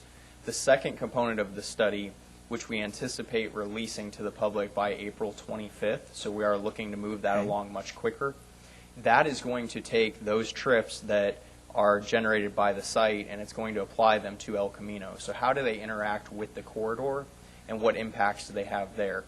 The third component of the study is going to take those trips and the El Camino, and it's going to apply them basically to the Allied Arts neighborhood, the area bounded by El Camino, Middle, University, and Creek, and how they interact in there. We do not have a definitive timeline on that final component yet because we do need to finalize Phase 2. However, it will move forward much quicker than Phase 1. We had some time frame issues with the first component because we were working with the neighborhood. We really wanted to get that information out, be very transparent. Additionally, we took a second round of counts at the driveway of El Camino in Cambridge to try and justify numbers for the Tesla site, which was not originally anticipated. We received some comments from the neighborhood that we may need to reduce the number of existing trips. So we took that into account. It did extend our time frame a little bit. So to circle back, we are looking by April 25th to release the second phase. It would be available to public at that time. We'd immediately start the neighborhood cut-through analysis, which, keep in mind, a lot of that information has already been developed through Phase 1, so it should move forward very quickly. Jumping over to El Camino, that study will not be finished in time for this initiative. It is going to be a very time-consuming process because we have so many stakeholders involved. So we will be doing community workshops. We will be coming to all of the commissions. So the first few months of this study is really going to be outreach. It's what do we want this corridor to look like? What do we need? Is it vehicle lanes? Is it bike lanes? So the process will begin, but it's not going to be ready in time for the initiative. Okay, but what about the right turn lane? So the right turn lane will actually begin after the El Camino study, and it's going to be dependent on what comes out of the El Camino corridor study. Okay, well, it would be very helpful to understand or at least have some preliminary assessment of that because, and I apologize to everyone, I'm going to repeat this again. I mean, I lived on Middle. I know how that right turn backs up and it causes cut-through traffic on Middle. I mean, it does. And so we've got to be able to address the concerns of residents, and we need to know what that is. So if there's any preliminary or some sense that you can work with those consultants and give us some sense, that would be useful information. The other question I have is I've been trying to find out about the impact of transit-oriented, basically a big element of what we've all been looking at is the transit-oriented housing aspect. But that also applies to commercial office and trying to understand what impact that has. The study that was released last week and the EIR based on only, I think, something like a 1 or 2% reduction in trips because it's next to the train station seems, I've never heard, I hear SRI saying that they get, 20% of their employees at least. So I'm trying to get to good analysis that I can base these decisions because I know what I've been asked about a lot by residents is certainly about the traffic impact, the cut-through. And I want to make sure that I've got that best information along with the other impact that's being studied as part of that. And then the final thing that I'd like to see is just some examples and understanding of 100,000 square feet versus 150 versus 200,000 square feet. Just some real-world examples that you can provide us that would help me understand and visualize better the issues, because I know that's a core part of this initiative. I want to make sure I've got a good understanding of what that means. So that would be useful. Absolutely. As far as the transit-oriented reductions, so the 1% is a very conservative number, and we do agree with you. SRI, some of the other businesses in the area have much higher transit usage, And we would anticipate that users of this site would use or take advantage of the Menlo Park station, the Caltrain station, as well as the Samtrans line. But for the traffic generation model, we want to be very conservative, and we don't want to overestimate that number and then underestimate the trips that would be on El Camino or would be on Middle. So this is basically worst case scenario of trips that would be generated based on that 1%, which is a standard practice number. To your point of the lower, the tiered areas, we could certainly provide you with trip generation numbers. I don't know that we would be able to give you the detail of trip assignment on each of the corridors like the consultant did, but we can certainly give you the numbers of what that would be projected from a site. Thank you. Councilmember Keith. Thank you. Thank you for your report. I'll have some questions for you too, so let's hang around. Thanks for the report, and thank you to the speakers who spoke on this evening as well.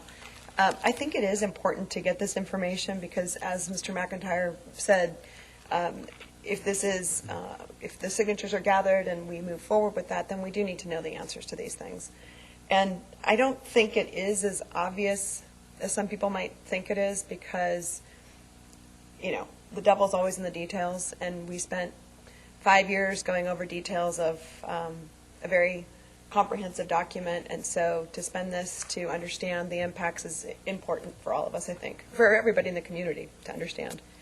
The 5 areas that have been outlined, the land use policy, fiscal impact, housing impact, infrastructure impacts, and use of vacant land and underutilized land are all key. So I think that's very important.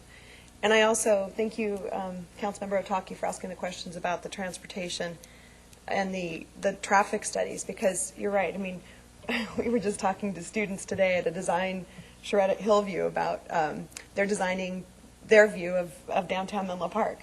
And one thing we brought up with them is, a big issue is always traffic.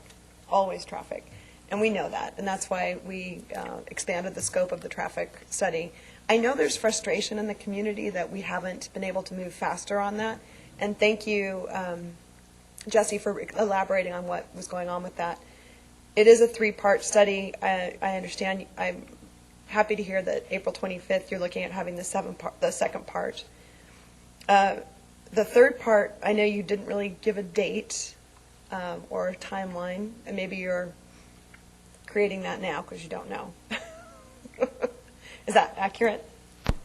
I wouldn't say I'm creating it right this minute, Well, not this minute, but hey, I'm just trying to be very conservative in the sense that I think we did underestimate a little bit in the beginning because we have a lot more involvement from the community, which has been very beneficial. So I'm very grateful to George and Stefan and Kevin for their assistance.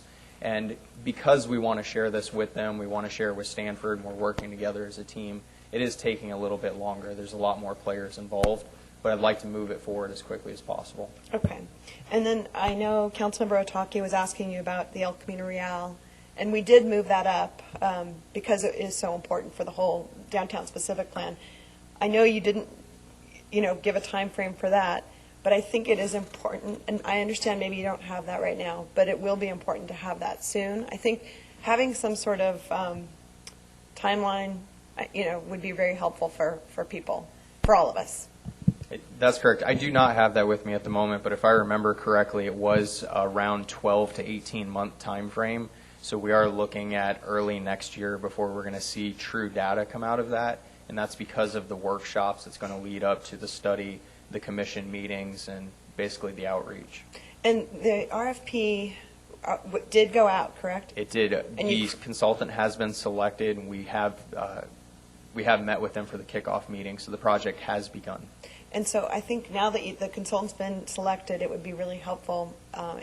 One of the things that you do early on would be to create that time frame for the 12 or 18-month process, so that we all understand realistically what we're looking at. It was really helpful to have that in the housing element, for example, the time frame, the timeline, and I think that helps everybody feel comfortable knowing that there are benchmarks that we're trying to meet. So that's very important. And obviously, Councilmember Klein, thank you for asking the questions about, independence of who is chosen. Actually, yeah. And then the turnaround time. could be, like you said, 30 days is the finite when if the petition has the signatures, then we have 30 days to turn around. So that's important. I think it's good that we're doing this now to get the information. I think you've been thorough in here. One of the questions that does keep coming up is the open space. I know former Mayor Schmidt brought that up. Is there, I recall talking about open space when we were looking at this, and I asked you, Mr. McIntyre, if you would get some information about that. Are there other communities that actually use that definition as well? So I'm told by planning that the definition we have in the specific plan is the same that's really up and down the peninsula for these kinds of plans. So we are by no means an outlier on how we define open space. Okay. I remember going through that and asking about that as well when we were looking at that and how we labeled that. And why is it that cities actually utilize that? I might turn to Linda to see if she has some brilliant answer. I'd love to think I have a brilliant answer, but I'm not sure I do at this point. But essentially, as I think communities are looking at more moderate and high-density projects, they're looking for a way to create private space for especially rental and ownership residential units. And I think balconies are a way to do that, and I think they are viewed as providing residents of individual units to have some private open space. And so I think that traditionally they have been incorporated into those definitions. Okay.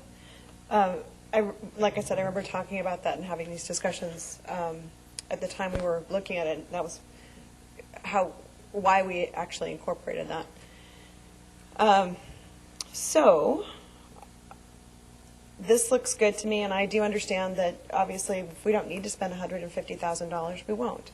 But I think this was not something that you wanted to keep coming back, and with if there's a shorter time limit, you need to make sure that the right amount is allocated to do this. So thank you for the reports, and I look forward to the information.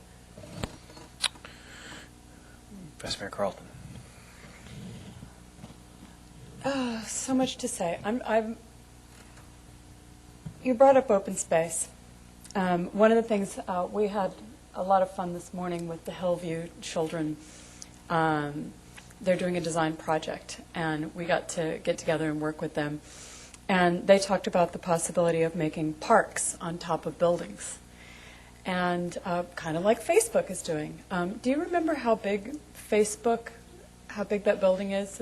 I know they're bringing in mature trees and grass and bushes and. I believe the building is around 430,000 square feet. So we're talking about over 400,000 square foot of grass and bushes and trees and all that. And that's considered open space?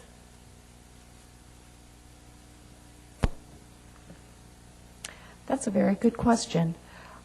I'd have to actually go back to some of the project specifics to know if we actually categorize that as open space. I don't believe we did, but I was just wondering. Yeah, I don't know if we did, or I'd have to check. I do not know that off the top of my head. Because one of the great ideas the kids were coming up with is putting parks on top of buildings and things along this line.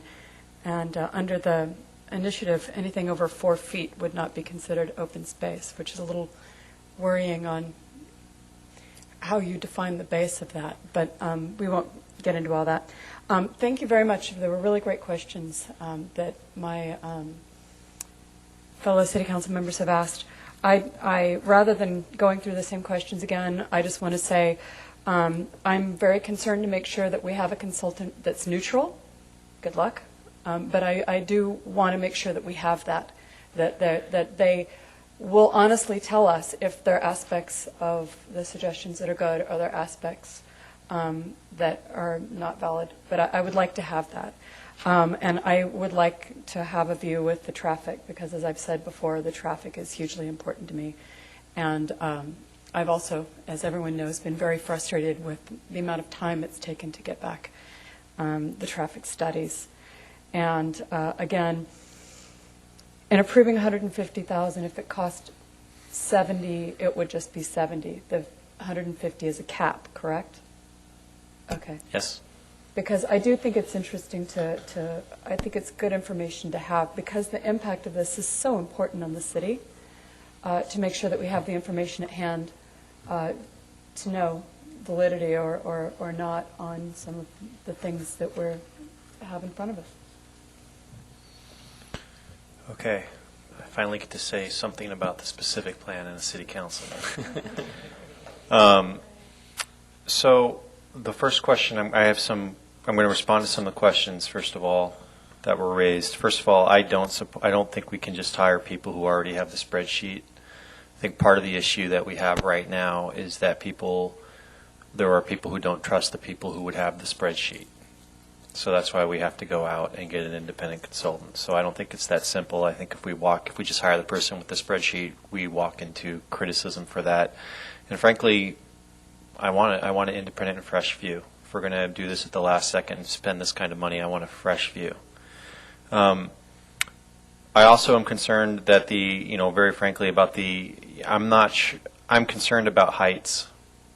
I think that if we mandate heights, given one of the things that this process does, and I'm not sure if this is accurate or not, but what's been said to me, and that's one of the reasons why I want to do this, is because people are throwing around all sorts of claims.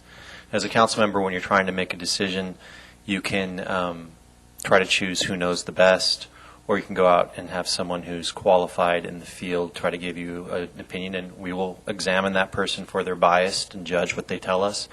But I'd like someone who's qualified in this with a fresh perspective to tell me. And one of the things I've been told is that economics may affect how high the buildings go if we change use. Because right now the market demand will provide a certain yield for one use as opposed to another. And if you're trying to get the same yield out of your investment in the property, if you change the use, how high you go up may change. There is one question I want to know as well, and I've always wondered this, when this whole balcony open space argument is, why aren't balconies an architectural control feature? I don't understand why we can't just demand them under architectural control and have that be separate from open space. I mean, that can be done. The look and the aesthetics of the building includes the balcony, so it is subject to architectural control. It still just comes back to whether or not you then also define them as open space. So we could demand balconies under an architectural control feature and then still demand open space as well? Yes. All right. The other issue of contention that I really want is to know is when and under what condition the mandatory EIR is triggered under specific plan. That's an issue of contention. I'm hearing claims made about that, and I really want to wait to have that discussion at that time. But I think the most important thing I want to say about this, if we're going to do this at this last, is I want it to be unmerciful. I want the comparison to be unmerciful to the plan and the comparison to be unmerciful to the initiative. And I want to, when we talk with that consultant, I want to know that they have been. Because at the end of the day, there's going to be all sorts of things thrown around, and if I'm going to be asked to make a decision about what I'm going to ask the public to do on this, I want to know that the person has given, because if they're not unmerciful, I plan on being unmerciful to them in my questioning. And but I think that at this point, we have reached a point where I think it's good money spent. I think that there's been a lot of resources invested in this plan. And the public, I think you deal with where you are.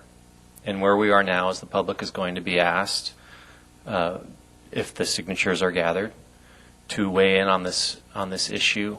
And I think it's incumbent upon us as city council members to be as educated as possible comparing the two and to provide them with an informed decision. And if flaws come up with the plan during this process, I think it's important that we recognize them.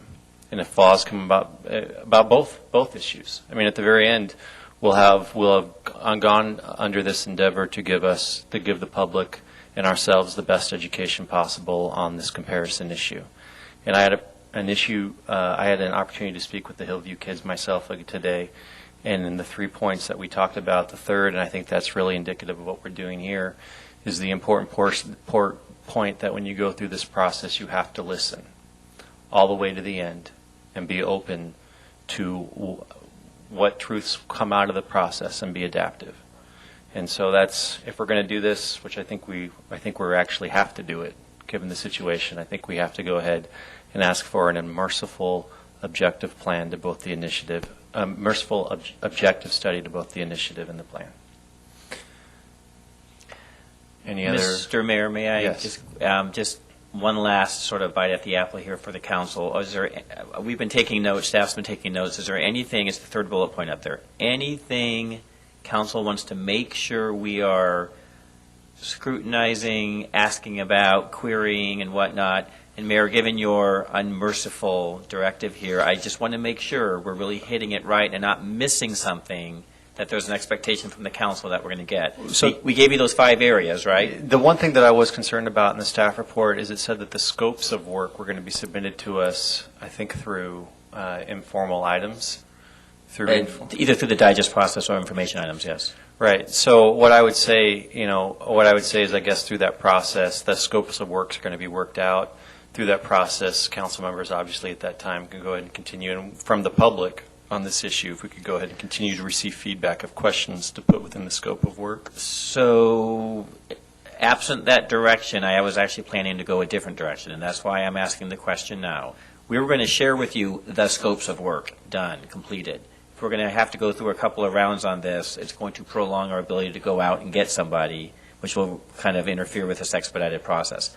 I'm not suggesting council can't weigh in on this. I'm just saying that was not my intent. And if that's what the council's directive is, please tell me that, and we will make sure we do that then.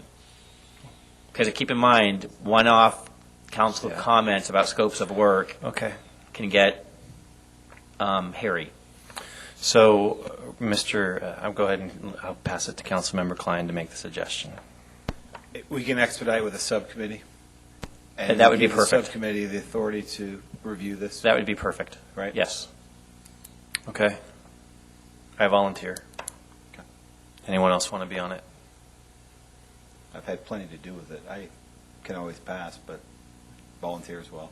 Okay. I don't want it to seem biased, and some people have said I am, so let's make sure that doesn't happen. All right, so let's, Okay. All right, That's a anyone great else solution. want to be involved in this? I think we should probably vote on the subcommittee, right? So. You can condition it as a part of your Condition approval as if you part of like. the approval Right. at the end. All right, so do we have a motion then? Yes. I'll second it, and I assume your motion is the motion as stated to approve the consultant as well as the subcommittee. Yeah. Yes. Yes. Okay, all those in favor? The motion passes unanimously. Okay. We're going to go ahead now and move on to back to item F2, I'm sorry. Provide general direction of the 5-year capital improvement plan. We're going to go ahead and take a 5-minute break.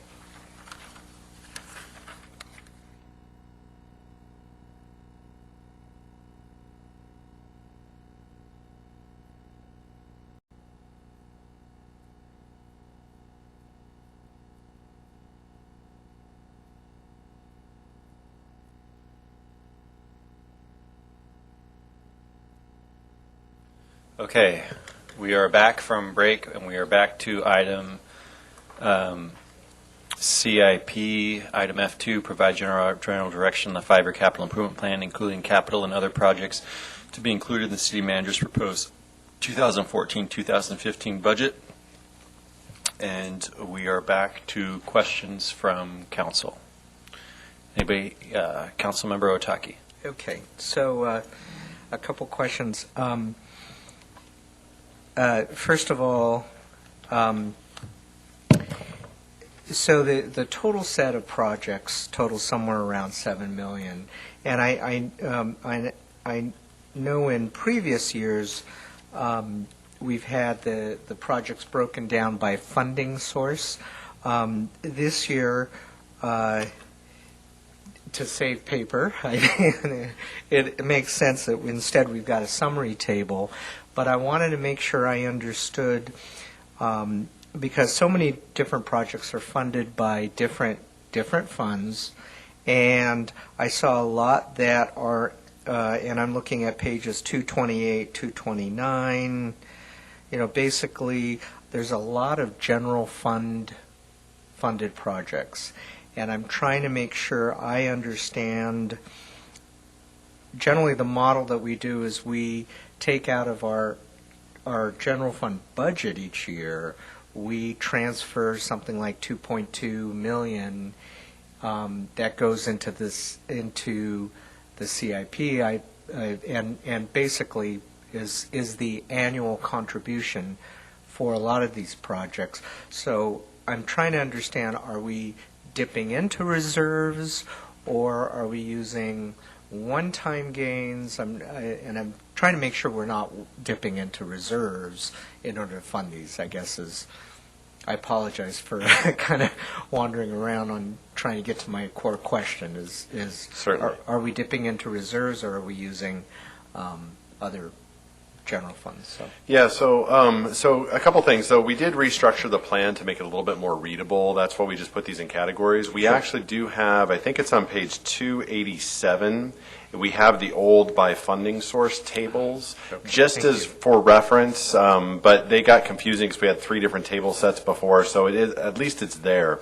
And so we do try to use different funding sources for all the projects and use general fund only when necessary, and if we can use other funds, we try to use those. When the general fund CIP and the transfer was set up, it was set up around a lot of the main hard infrastructure improvements, such as resurfacing of roadways and building maintenance and those types of things. That's what it was mainly set up for. It has been utilized for other projects over time. We've had savings in some cases where we've saved money. Maybe we've gotten more money from the federal government for resurfacing project, so we may have seen some savings, or we got favorable bids. So it's not necessarily that there's reserves per se that we're dipping into, but we are utilizing that general fund CIP transfer maybe for more things than it was originally intended to be used for. Okay. Okay, and certainly I guess when it comes back to us as part of the budget, then we'll see the sort of pieces married together and how that kind of fits, right? I mean, ultimately, the transfer will be the normal transfer from the general fund to the general fund CIP. So really, if you look at those funding tables in the back, you can see the fund balance and how it all plays out over time. And that's really what's going to occur. And that's what you would see in the budget then, is that transfer into the general fund CIP and then the details of the projects. Great. Second question, nice to see the overnight parking app. I think that was, well, yeah, those 70 grand seems, but I'm glad to see it in there, and I'm hopeful that you'll be able to do it for under that. But it is, I did want to ask about the technology master plan, and I think I have an understanding, but that it needs more work, or at least there's sort of setting it up before it can really go into the CIP. But I also wanted to make sure we haven't lost the placeholder for it, or. Yeah, I think there's already money currently budgeted for the master plan, so that the work hasn't started in full. There's been some pieces that are being worked on, and Starla might be able to answer a little bit further. But the intent is, once the plan is in place and there is some funding for it, and then if there's additional funding that's likely for it, then that would start to populate in those future years. Okay. Okay. Well, just quickly, I'll add that we are going through an upgrade of our payroll system, and which has a huge effect on our general ledger as well.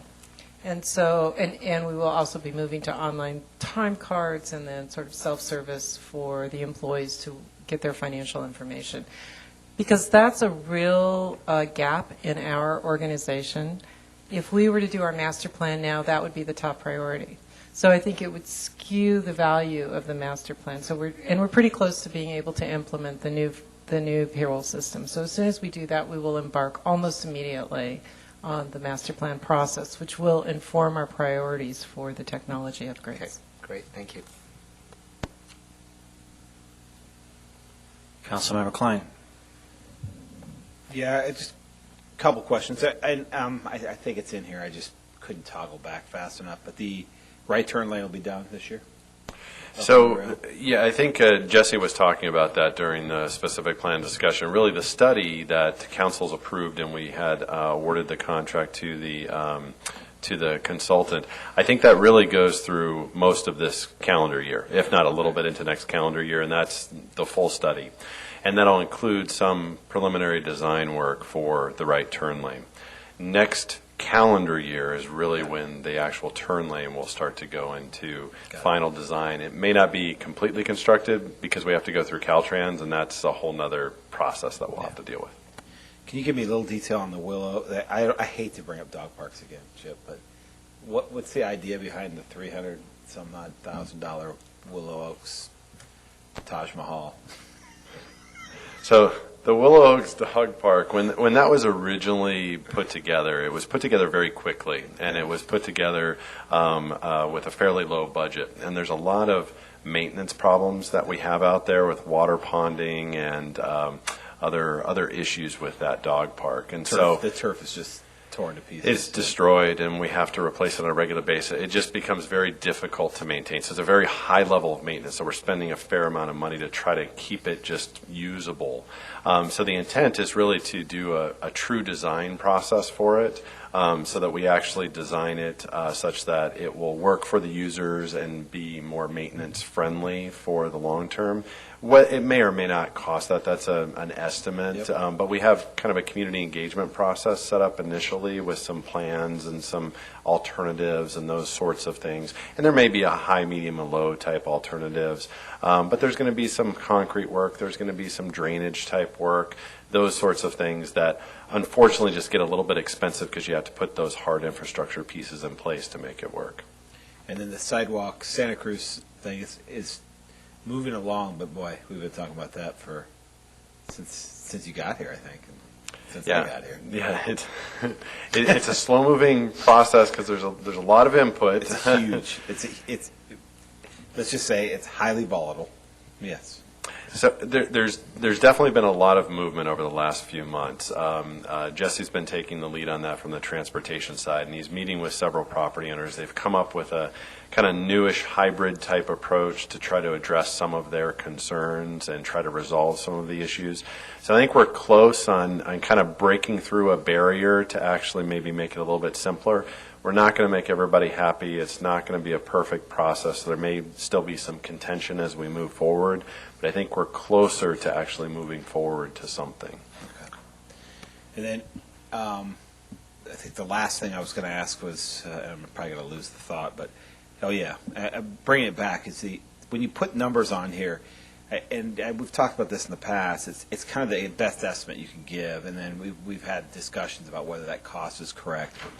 The carpeting in the administration building came up again for me as a massive number, and that could be that high or it could actually not be that high, right? I mean, it's an estimate based on data that you had before that we talked about in a meeting. Yeah, exactly. I mean, it's based on our own experience, what we're seeing out in the field. We looked at the library project, which was recently recarpeted, and that one was a much easier process. We were able to close the library. We didn't have a lot of cubicles that we needed to move there. We left a lot of the bookshelves in place as we did that. Yeah. And it was done during the kind of economic downturn, so we got better bids for that project. As we move into the administration building, we got a lot more to deal with, a lot more to move around, our restrictions that we have to deal with, and we're in that economic kind of upturn, so we have to deal with that factor. A couple of things that we do to try to keep the cost down, because again, we bid it out, so we get whatever cost it's going to go, and we'll get multiple bids for a project like this. But in the library project, we actually bought the carpet ourselves, and then we had a contractor do the install, so we could avoid the markup that the contractor might have. So we try to do some of those things to reduce the cost as well. That's good. The last point, just for people in the community, they always ask, because this comes up, and how do we get projects on this item? And I keep telling them, well, it's got to go to council or through a process with staff. And two of the ideas I promised I'd bring up were lighted crosswalks across Santa Cruz at all the major crosswalks. How do you get that on? And the second one, which is, I have to throw it out because I promised I would, was a Santa Cruz Avenue trolley that would just go back and forth and free, and you can just jump on that thing and go back and forth. And that's the other one. I think I'm conflicted out of Yeah. that. I think I might be too. But I threw it out there. That's how we decide on it. We can talk about it all we want. Just throwing them out. And at the point is, it goes through council, it goes through commissions, it goes through a process. Yeah, ultimately, yeah. I mean, there is the opportunity to go to the Transportation Commission and throw those out. They can throw them to us too. I mean, we certainly hear different projects. So something like that. We have multiple lighted crosswalks on Santa Cruz where we've tried to hit those. We want to be careful too of not having too many of those, because then people ignore if there's a bunch of lights, and so you have to be cautious of it. The trolley type issue, that would be really probably more of an operational discussion, because that would really then tie to the operating budget, because you'd have to fund that on an ongoing basis. And we've applied for different shuttle funds. Recently, we've applied to increase our shopper shuttle. So we at least have some shuttles in place, but something like that would probably be more operating than it would capital anyway. Okay, thank you. Which one of you want to go next? Vice Mayor Carlton. All right. I'll nitpick, as I usually do. Retractable lights on the gym. Didn't we already do retractable lights on the gym? Why is that back? Yeah, so what we have done is we actually replaced some of the light bulbs at the gymnasium. So we had to shut the gym down for several days and use some lifts to be able to change the light bulbs there. The problem that we're having with all three of the buildings, the gymnasium, the recreation center, and the gymnastics center, is LED lights were used in those particular buildings as a way to be more energy efficient, and they'd be longer lasting bulbs. The problem with it is we expected those to last maybe 5 to 7 years of time. But because they're such beautiful facilities, the community wants to use them for a much longer period of time during the day. We've expanded the use dramatically.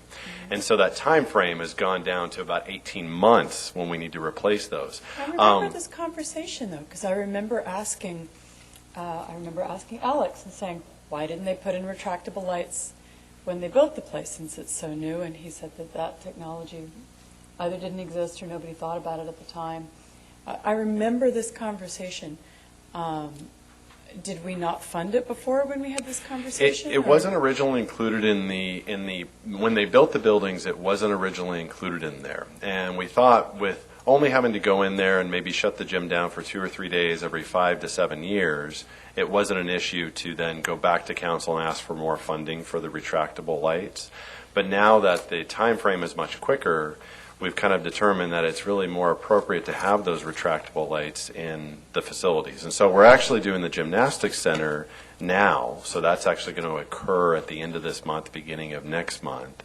And then next year we've got the funding to do the gymnasium, and we're also doing some replacement of LED lights at the Arriaga Recreation Center. The LED lights that were in there were probably early in the technology, and they're not working as well as we had hoped they would work. Okay. Where is the downtown parking study? That was listed in our list of things that were priorities, but I don't see it. Does that fall into the less than $25,000 study category, so it's not on here?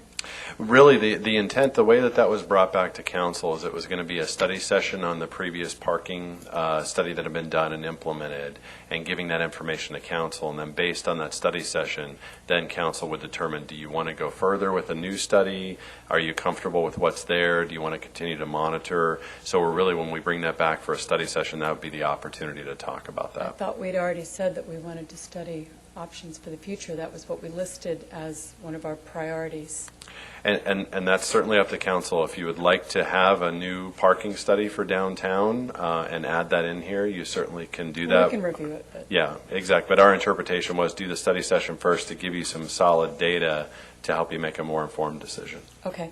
And high-speed rail group, when this was initially done at 50,000, we were meeting monthly, and it was really active.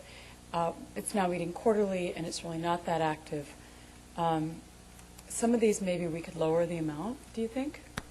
Yeah, this money actually is really only spent if it's necessary to do. Really what it was mainly intended for is consultants to help us with some of the studies that might come out of high-speed rail, to analyze those and to give us comments back on whether they release a design document, and we can have a detailed consultant or more expert consultant review that documentation. So it was really there as a placeholder, because these documents will come out and they'll say, we need comments in 3 weeks.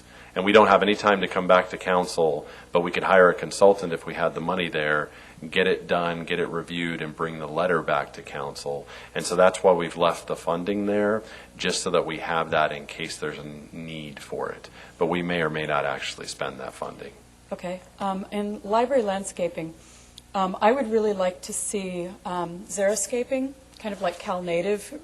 You know, for a few years in Menlo Park, you'd see the little Cal Native sign up, and it looks very nice, it's beautiful, it requires zero irrigation. So we save money on irrigation, it's better in terms of a smaller water use footprint that the city has to, it's just seems cost effective across the board. Now, I realize now we're just approving the budget. Just on, inform me on the process, how would I go about, or do I just tell you now, I would really like to encourage the use of drought-tolerant plants and something along the lines of xeriscaping as this is done. Yeah, so currently this fiscal year, there's actually funding for the design and kind of alternatives analysis. So that's currently just starting, essentially. And so they'll be looking at, number one, meeting our water efficient landscape ordinance. So we already have that on the books, which really ties into exactly what you want, of trying to reduce the need for water for whatever sorts of plants and landscaping go out there. So we've heard that. I think we've heard that from you before, and I've heard that from others as well. So it will be an important component to the project. Okay. The Bellhaven pool, things like putting in lights so that the pool can be open later, things like this. I'd like to encourage cost sharing where it's appropriate. I know that Sheeper paid to have the dome put in for winter use. Just, again, throwing it out there, encouraging where there can be cost sharing, where it's appropriate. And then on the cost of the Pope Chaucer Bridge, I'm the alternate with Kirsten, and I will let Kirsten address that, but I don't think that amount is right, so I'm just reminding you to address that because I don't think that is correct. With the Bay Levy Project JPA, how are we cost sharing that with other city, with the it's not really a JPA, but I heard that we're partnering with other cities on that project, and how are we working with the other cities on that? Yeah, so really we have essentially put money into that project to be a part of the matching for some of the grant funding. The money that you really see in the CIP is more the staff time and other technical work that we may need from the City of Menlo Park as the components of that study come forward, such as technical studies and just being involved in that process. So that's really what we wanted to reflect there. We try to reflect our staff time that we are putting toward these projects, and so we had an opportunity to put that in there to show you things that we're working on. It's really one of those regional type projects, but we knew a little bit more detail about it. Okay. And with the fire equipment in the community center, wasn't the fire equipment updated when they updated the community center? Did they seriously put in all the new renovations and then put in all the old fire things? What page are you looking at, just so I get to that right page? 237. 237.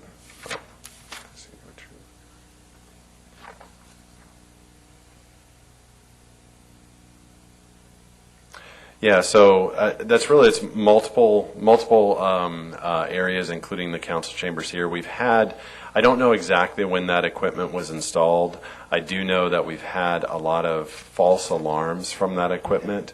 And so because of that and because of where the equipment is located, we're looking at replacing it to reduce those false alarms. Okay.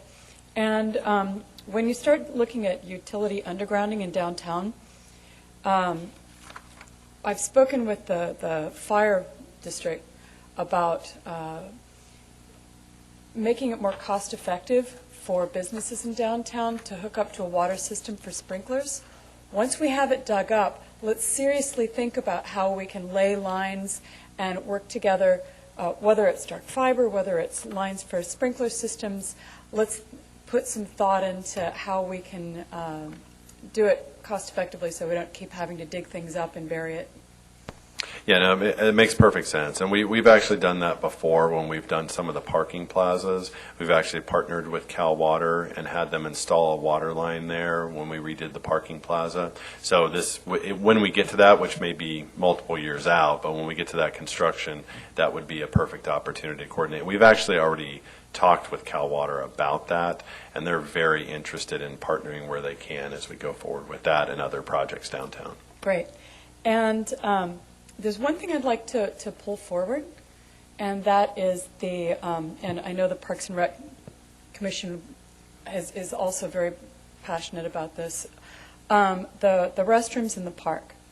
Like Jack Lau Park, you've got little girls carrying, the coaches have umbrellas so that the little girls have a place to pee when they're playing soccer.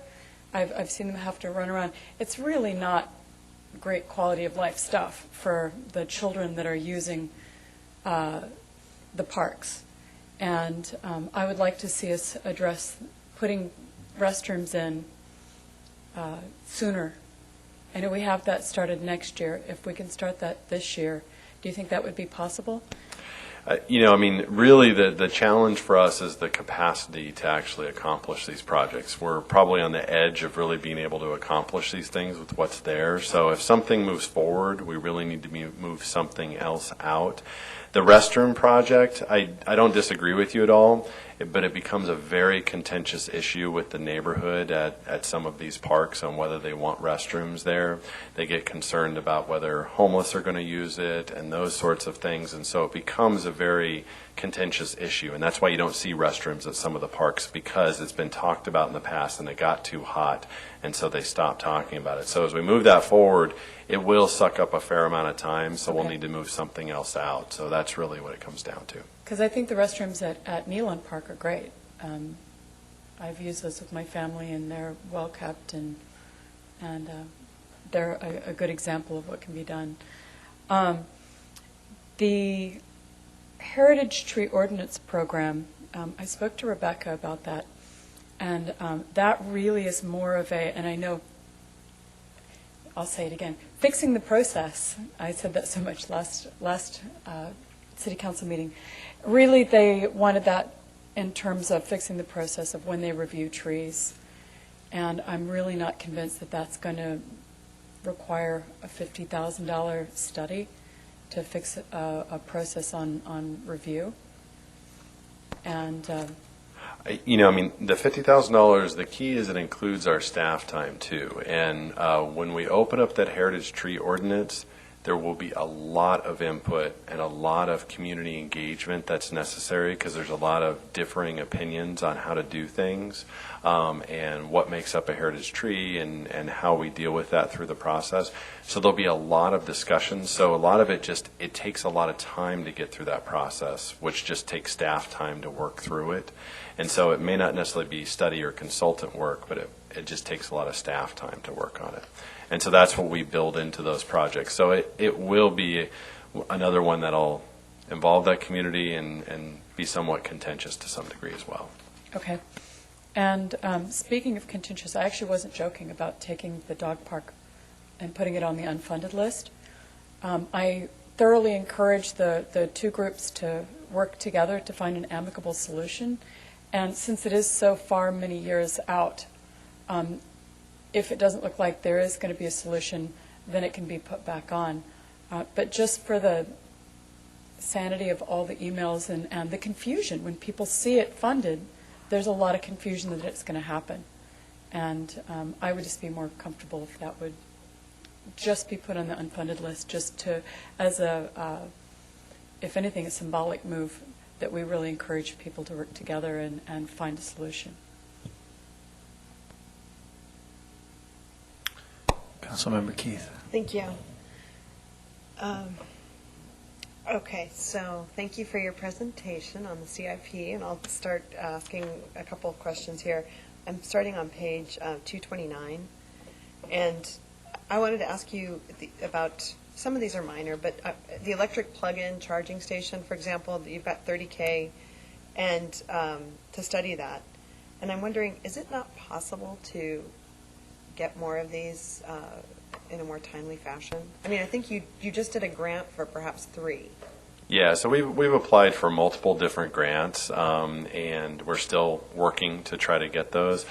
The problem is these are pretty pricey items, surprisingly enough. I mean, they can range from, $15,000 to $60,000, depending on if you get the models that charge 8 to 10 hours versus the models that maybe charge in 2 to 4 hours. And then you have to have the infrastructure in place to actually make it occur too, meaning the electrical lines need to be there, concrete pads, those sorts of things. So we really have to weigh that. And then the electricity too, there's really that policy discussion. Do we give the electricity away for free? Do we charge for it and have them pay with a credit card or something?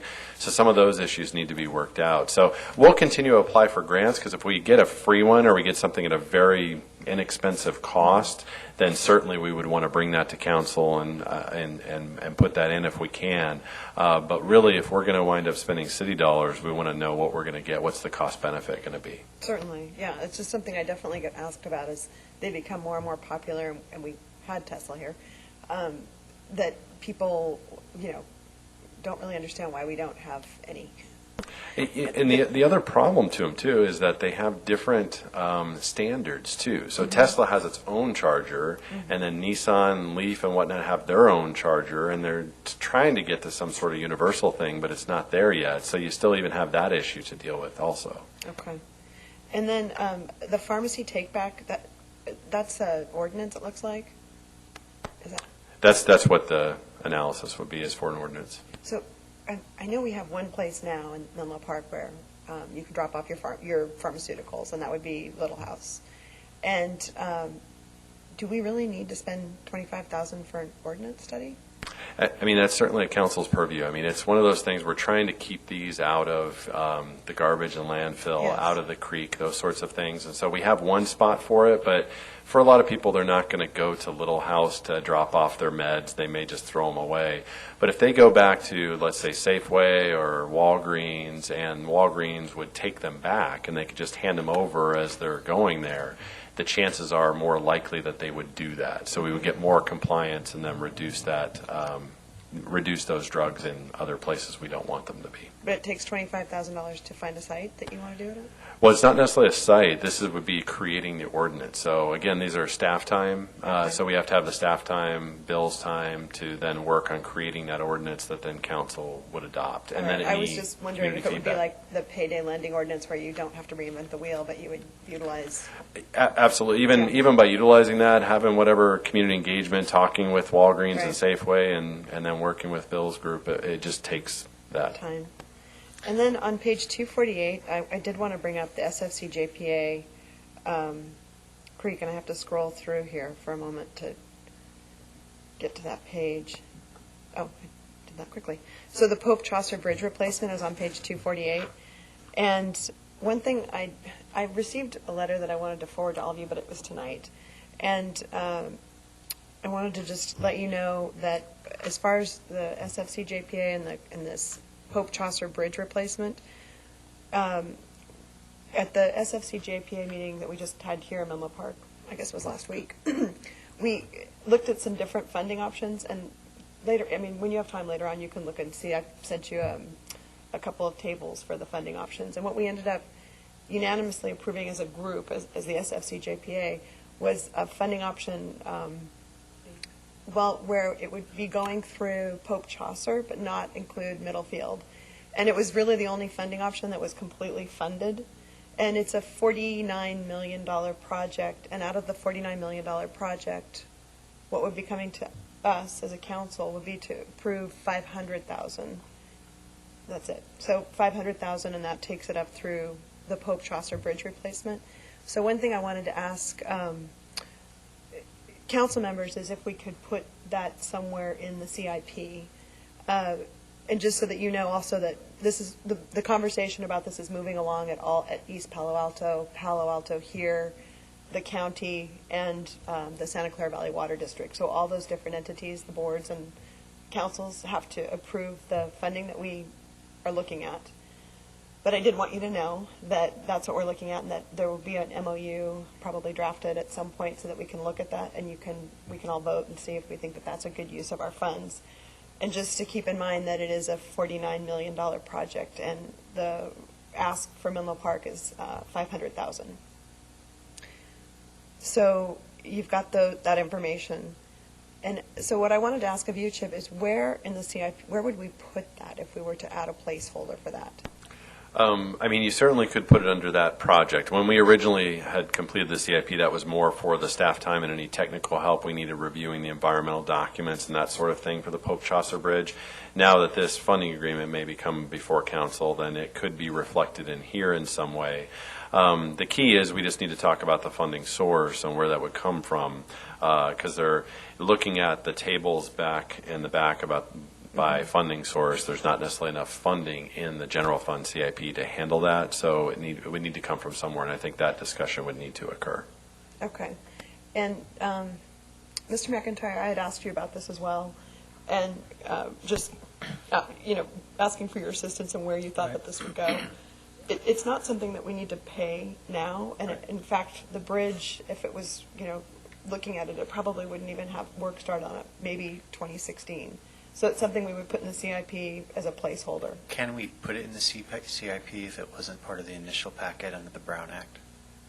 Wouldn't the public want to comment on that? You can introduce new items into the CIP, particularly down the road, because the theory on this is you would, as Councilmember Keith and I talked about, you would probably plug this into 2018-19, and that's when the bill would come due. But my question is, can we do that tonight? Yeah. Sorry. Yes, you absolutely can add things to the CIP, and ultimately that they're going to get budgeted. It doesn't mean you're approving the project. Correct.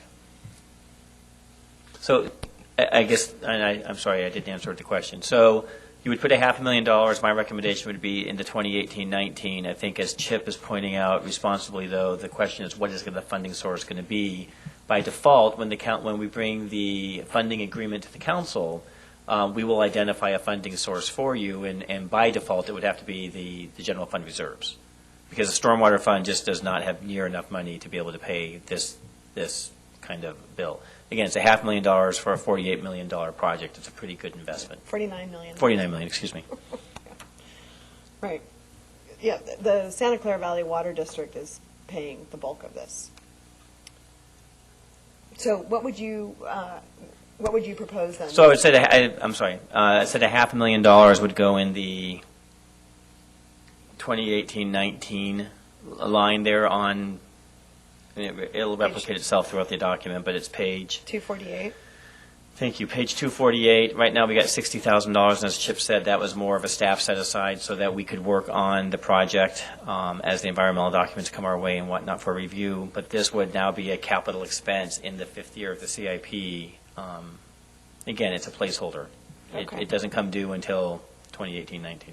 So what I would propose is to and then when we remove the $60,000 under the 1450, keep it in there. So just propose an amendment to the CIP where we would include the $500,000 under the 18-19 as a placeholder. Okay, so then I have some other questions. The storm drain improvements, that's always a pricey thing to do, and I guess there may be a bill that's moving through the Assembly, Kevin Mullen's bill, to help fund some of this, and allowing CCAG to help fund some stormwater improvements. I wanted to comment also on page 250, the parking app. I'm happy to see that too. That's great.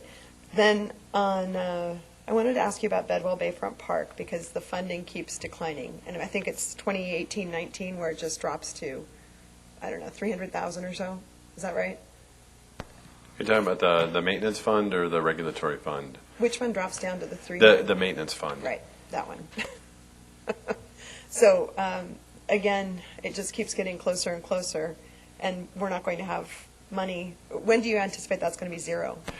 We're doing that analysis now, so we've been able to reduce the maintenance level at the park for opening the restrooms and opening the park and that sort of thing, so that really extended the life of that. And the last I'd looked, it was like 5 to 7 years that we would probably be able to stretch to, but we'll have a better understanding as we get closer to the budget. And then just to get an update on the Fortistar contract, I know they wanted to terminate it, and then we extended for, 6 months with them? Yeah, so now we have the flares in operation, so they've removed all of the generators and whatnot, so we're just using the flare right now.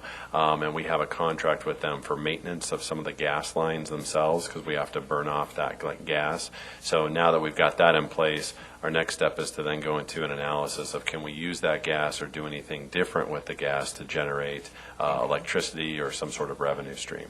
Okay, all right. When do you anticipate having some more information about that? I'd have to look at the schedule here, but I don't know right off the top of my head. But okay, that's fine. The problem that we have now is the gas production over time, which was expected, has gone down pretty dramatically. So we're looking to see if there's a way to enhance the network of pipes to get more gas. So we're looking at that. And then if we are able to get more gas, is it economical to actually purchase something to then convert it to electricity? Because the capital cost for the generator can be very expensive as well. Okay. And then going on to street resurfacing, I think that's page 289 as well. Just looking at what I'm trying to find here, under recommended projects, you have 3.2 in the 2016-17 timeframe, but nothing earlier. Is that right? Let me get to the page that Sure. you're looking at. Page 289. 289? That's right.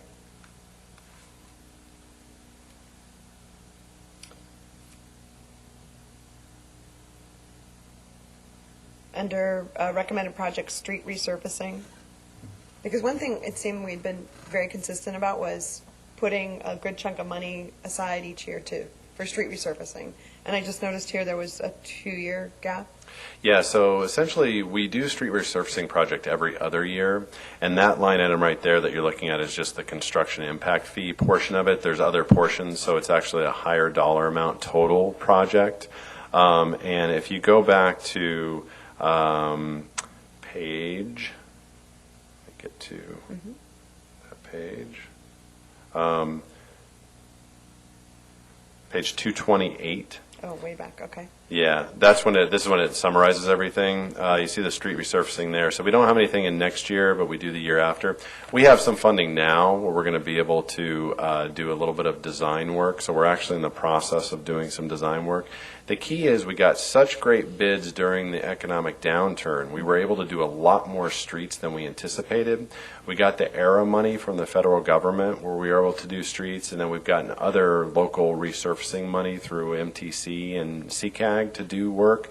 We've done a lot more than we anticipated, and so we felt with the capacity issues that we had and how good the street network was, we could push that out a year and focus on some other projects without really impacting the overall pavement condition in the city. Okay, so we're not spending as much then this year because of what you just said. That's correct. Okay, I just wanted to be clear on that. And then I wanted to ask you about, on page 293, emergency water well. I know we have the first well over here at the Corporation Yard. And what is the status of that right now? So it's currently in the design phase right now. So they're working out all of the detailed logistics and some of the environmental documents associated with that. So that's where it is now, and then we anticipate we'll get through that process, and then we'll go into final design, bid the project, and then go toward construction. Which might be when? I think we might start construction as early as next year. Okay.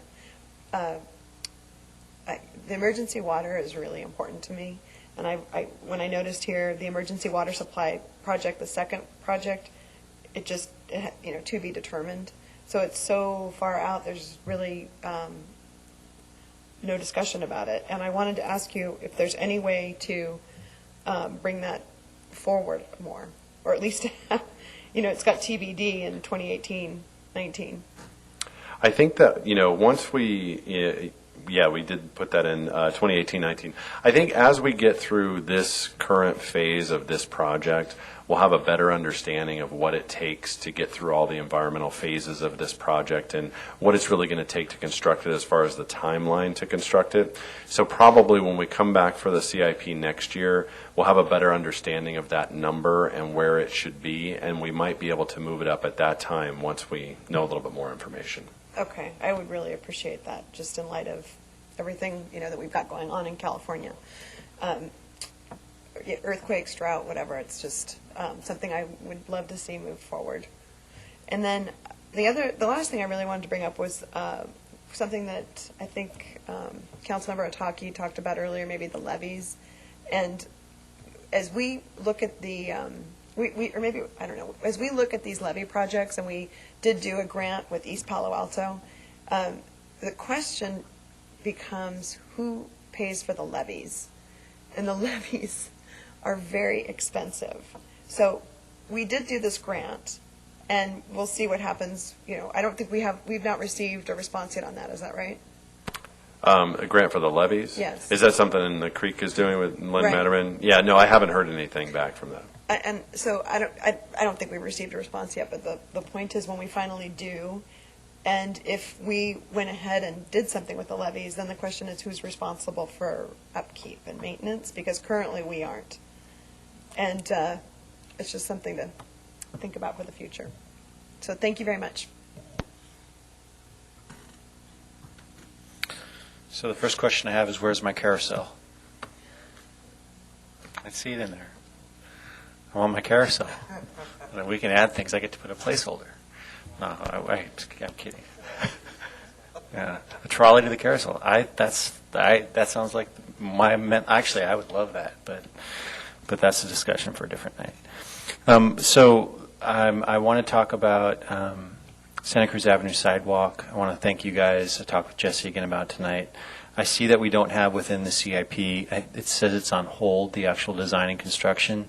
Does that flips on that will turn to an on switch immediately, or does that indicate it'll stay on hold through 2018? No, there were actually two different projects. There was a project to do the preliminary design and get the alternative worked out, and that's the project that's actually moving forward. The design and construction, we have to figure that first project out first, and then it'll jump into the design and construction phase. So once we get through this process, get to council, we've selected a preferred alternative, then that would switch on after that. I talked to them tonight. I think, and having met with those in those neighborhood meetings, I think one of those actually is going to bear fruit. So I'm excited about that.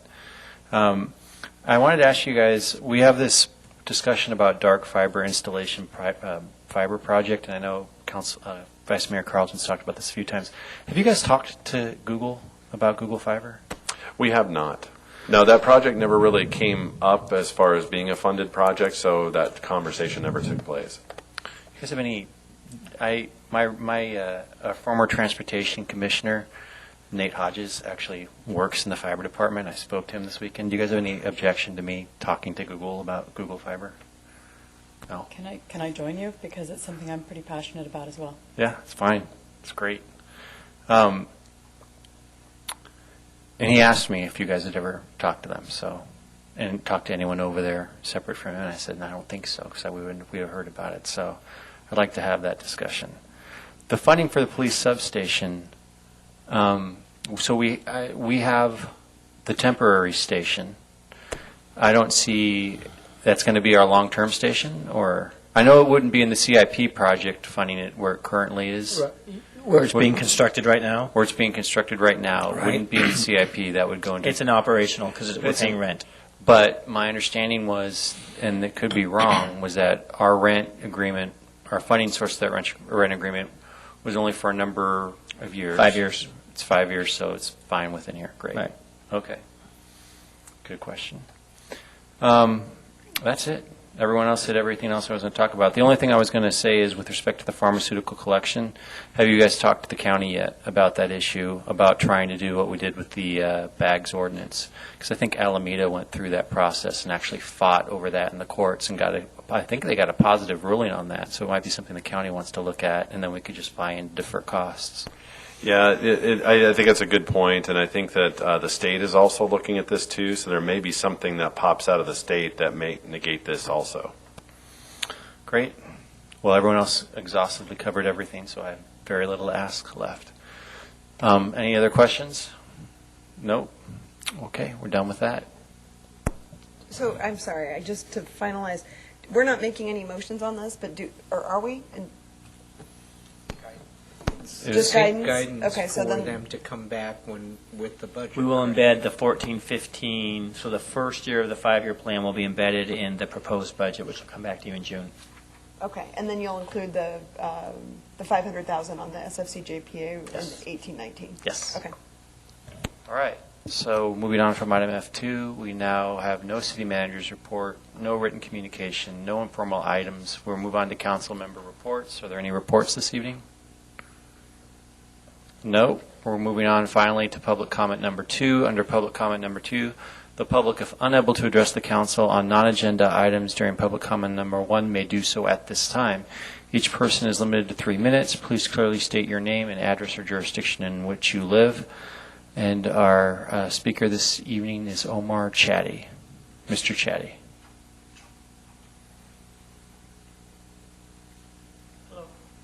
Hello, my name is Omar Chatty. I'm from San Jose, and I'm an advocate for BART around the bay to replace the deadly Caltrain. So I just come by after somebody gets killed, as somebody was just up the street on Saturday night, the third one of the year, the 45th since 2011, the 204th since 1995. It's time to replace this dangerous, outdated Caltrain trackway. And I know you guys are doing a study on grade separation, but let's start looking toward bringing BART around, especially if high-speed rail dies with the 2 ballot measures that are being circulated. And COP and Newsom are considering, and others are considering using a reballot to redirect the money to north and south parts of California. We could use that to bring BART around. So just a few points real quick. So it'll reduce your congestion in El Camino. It'll give you some capacity for more development without making things worse. You know, the traffic jams out here are really bad when I get caught in them.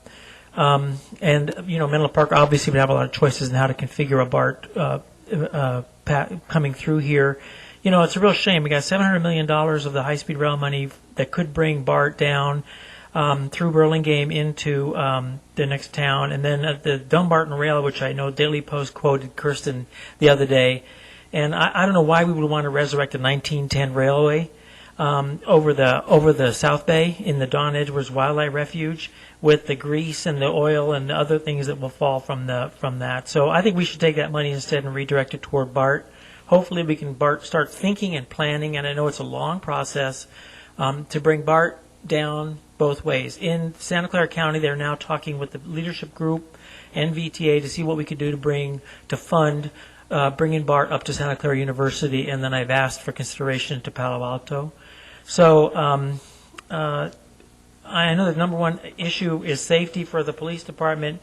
You know, in a lot of the peninsula cities, according to the Daily Journal, more people died in some of these cities than were killed by Caltrain, died by Caltrain than they did by guns. Unfortunately, you had some tragedies here with the cars, unfortunately. But do consider the safety of BART. Please think ahead. Try to envision the future. I know that Sandhill, I have a big, thick packet on Sandhill Road, extending Sandhill Road, which was, 40 years? And Menlo Park.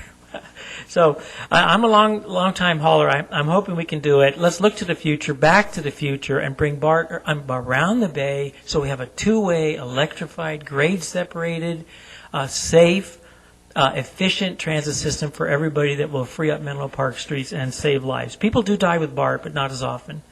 And so let me see if there's anything else. So anyway, and I hope the Sierra Club one day will drop its support for high-speed rail and might come around to support BART, as 2/3 of the people in Santa Clara County did in 2008 for a tax increase. And I hope you'll keep an open mind. Think positively about the opportunity. Thank you, Mr. Chatty. And before we adjourn, Vice Mayor Carlton has a report. I forgot. I do have one report, and I'd like to thank our police, who's not here, but you can pass on my commendation. Our chief of police worked with the other chief of police and throughout the county of San Mateo and the FBI and the district attorney's office and a number of different human trafficking organizations, and they have agreed a vastly improved protocol for dealing with victims of human trafficking, for when they pick up the victims, a better way of dealing with the situation. And the whole thing was agreed, and they had a press conference on it yesterday that I attended, that Jackie Spear hosted. And I just want to say that I thank him for the work on this. I think it's a much improved protocol. It's a big step forward. And thanks to Chief Susan Mannheimer, who spearheaded this so many years ago, and I'm really happy to see it. It's a good step. There are many more steps needed, but it's a very good step. And I want to thank our police chief for being in there and helping move forward on this. Great. Okay, we're adjourned.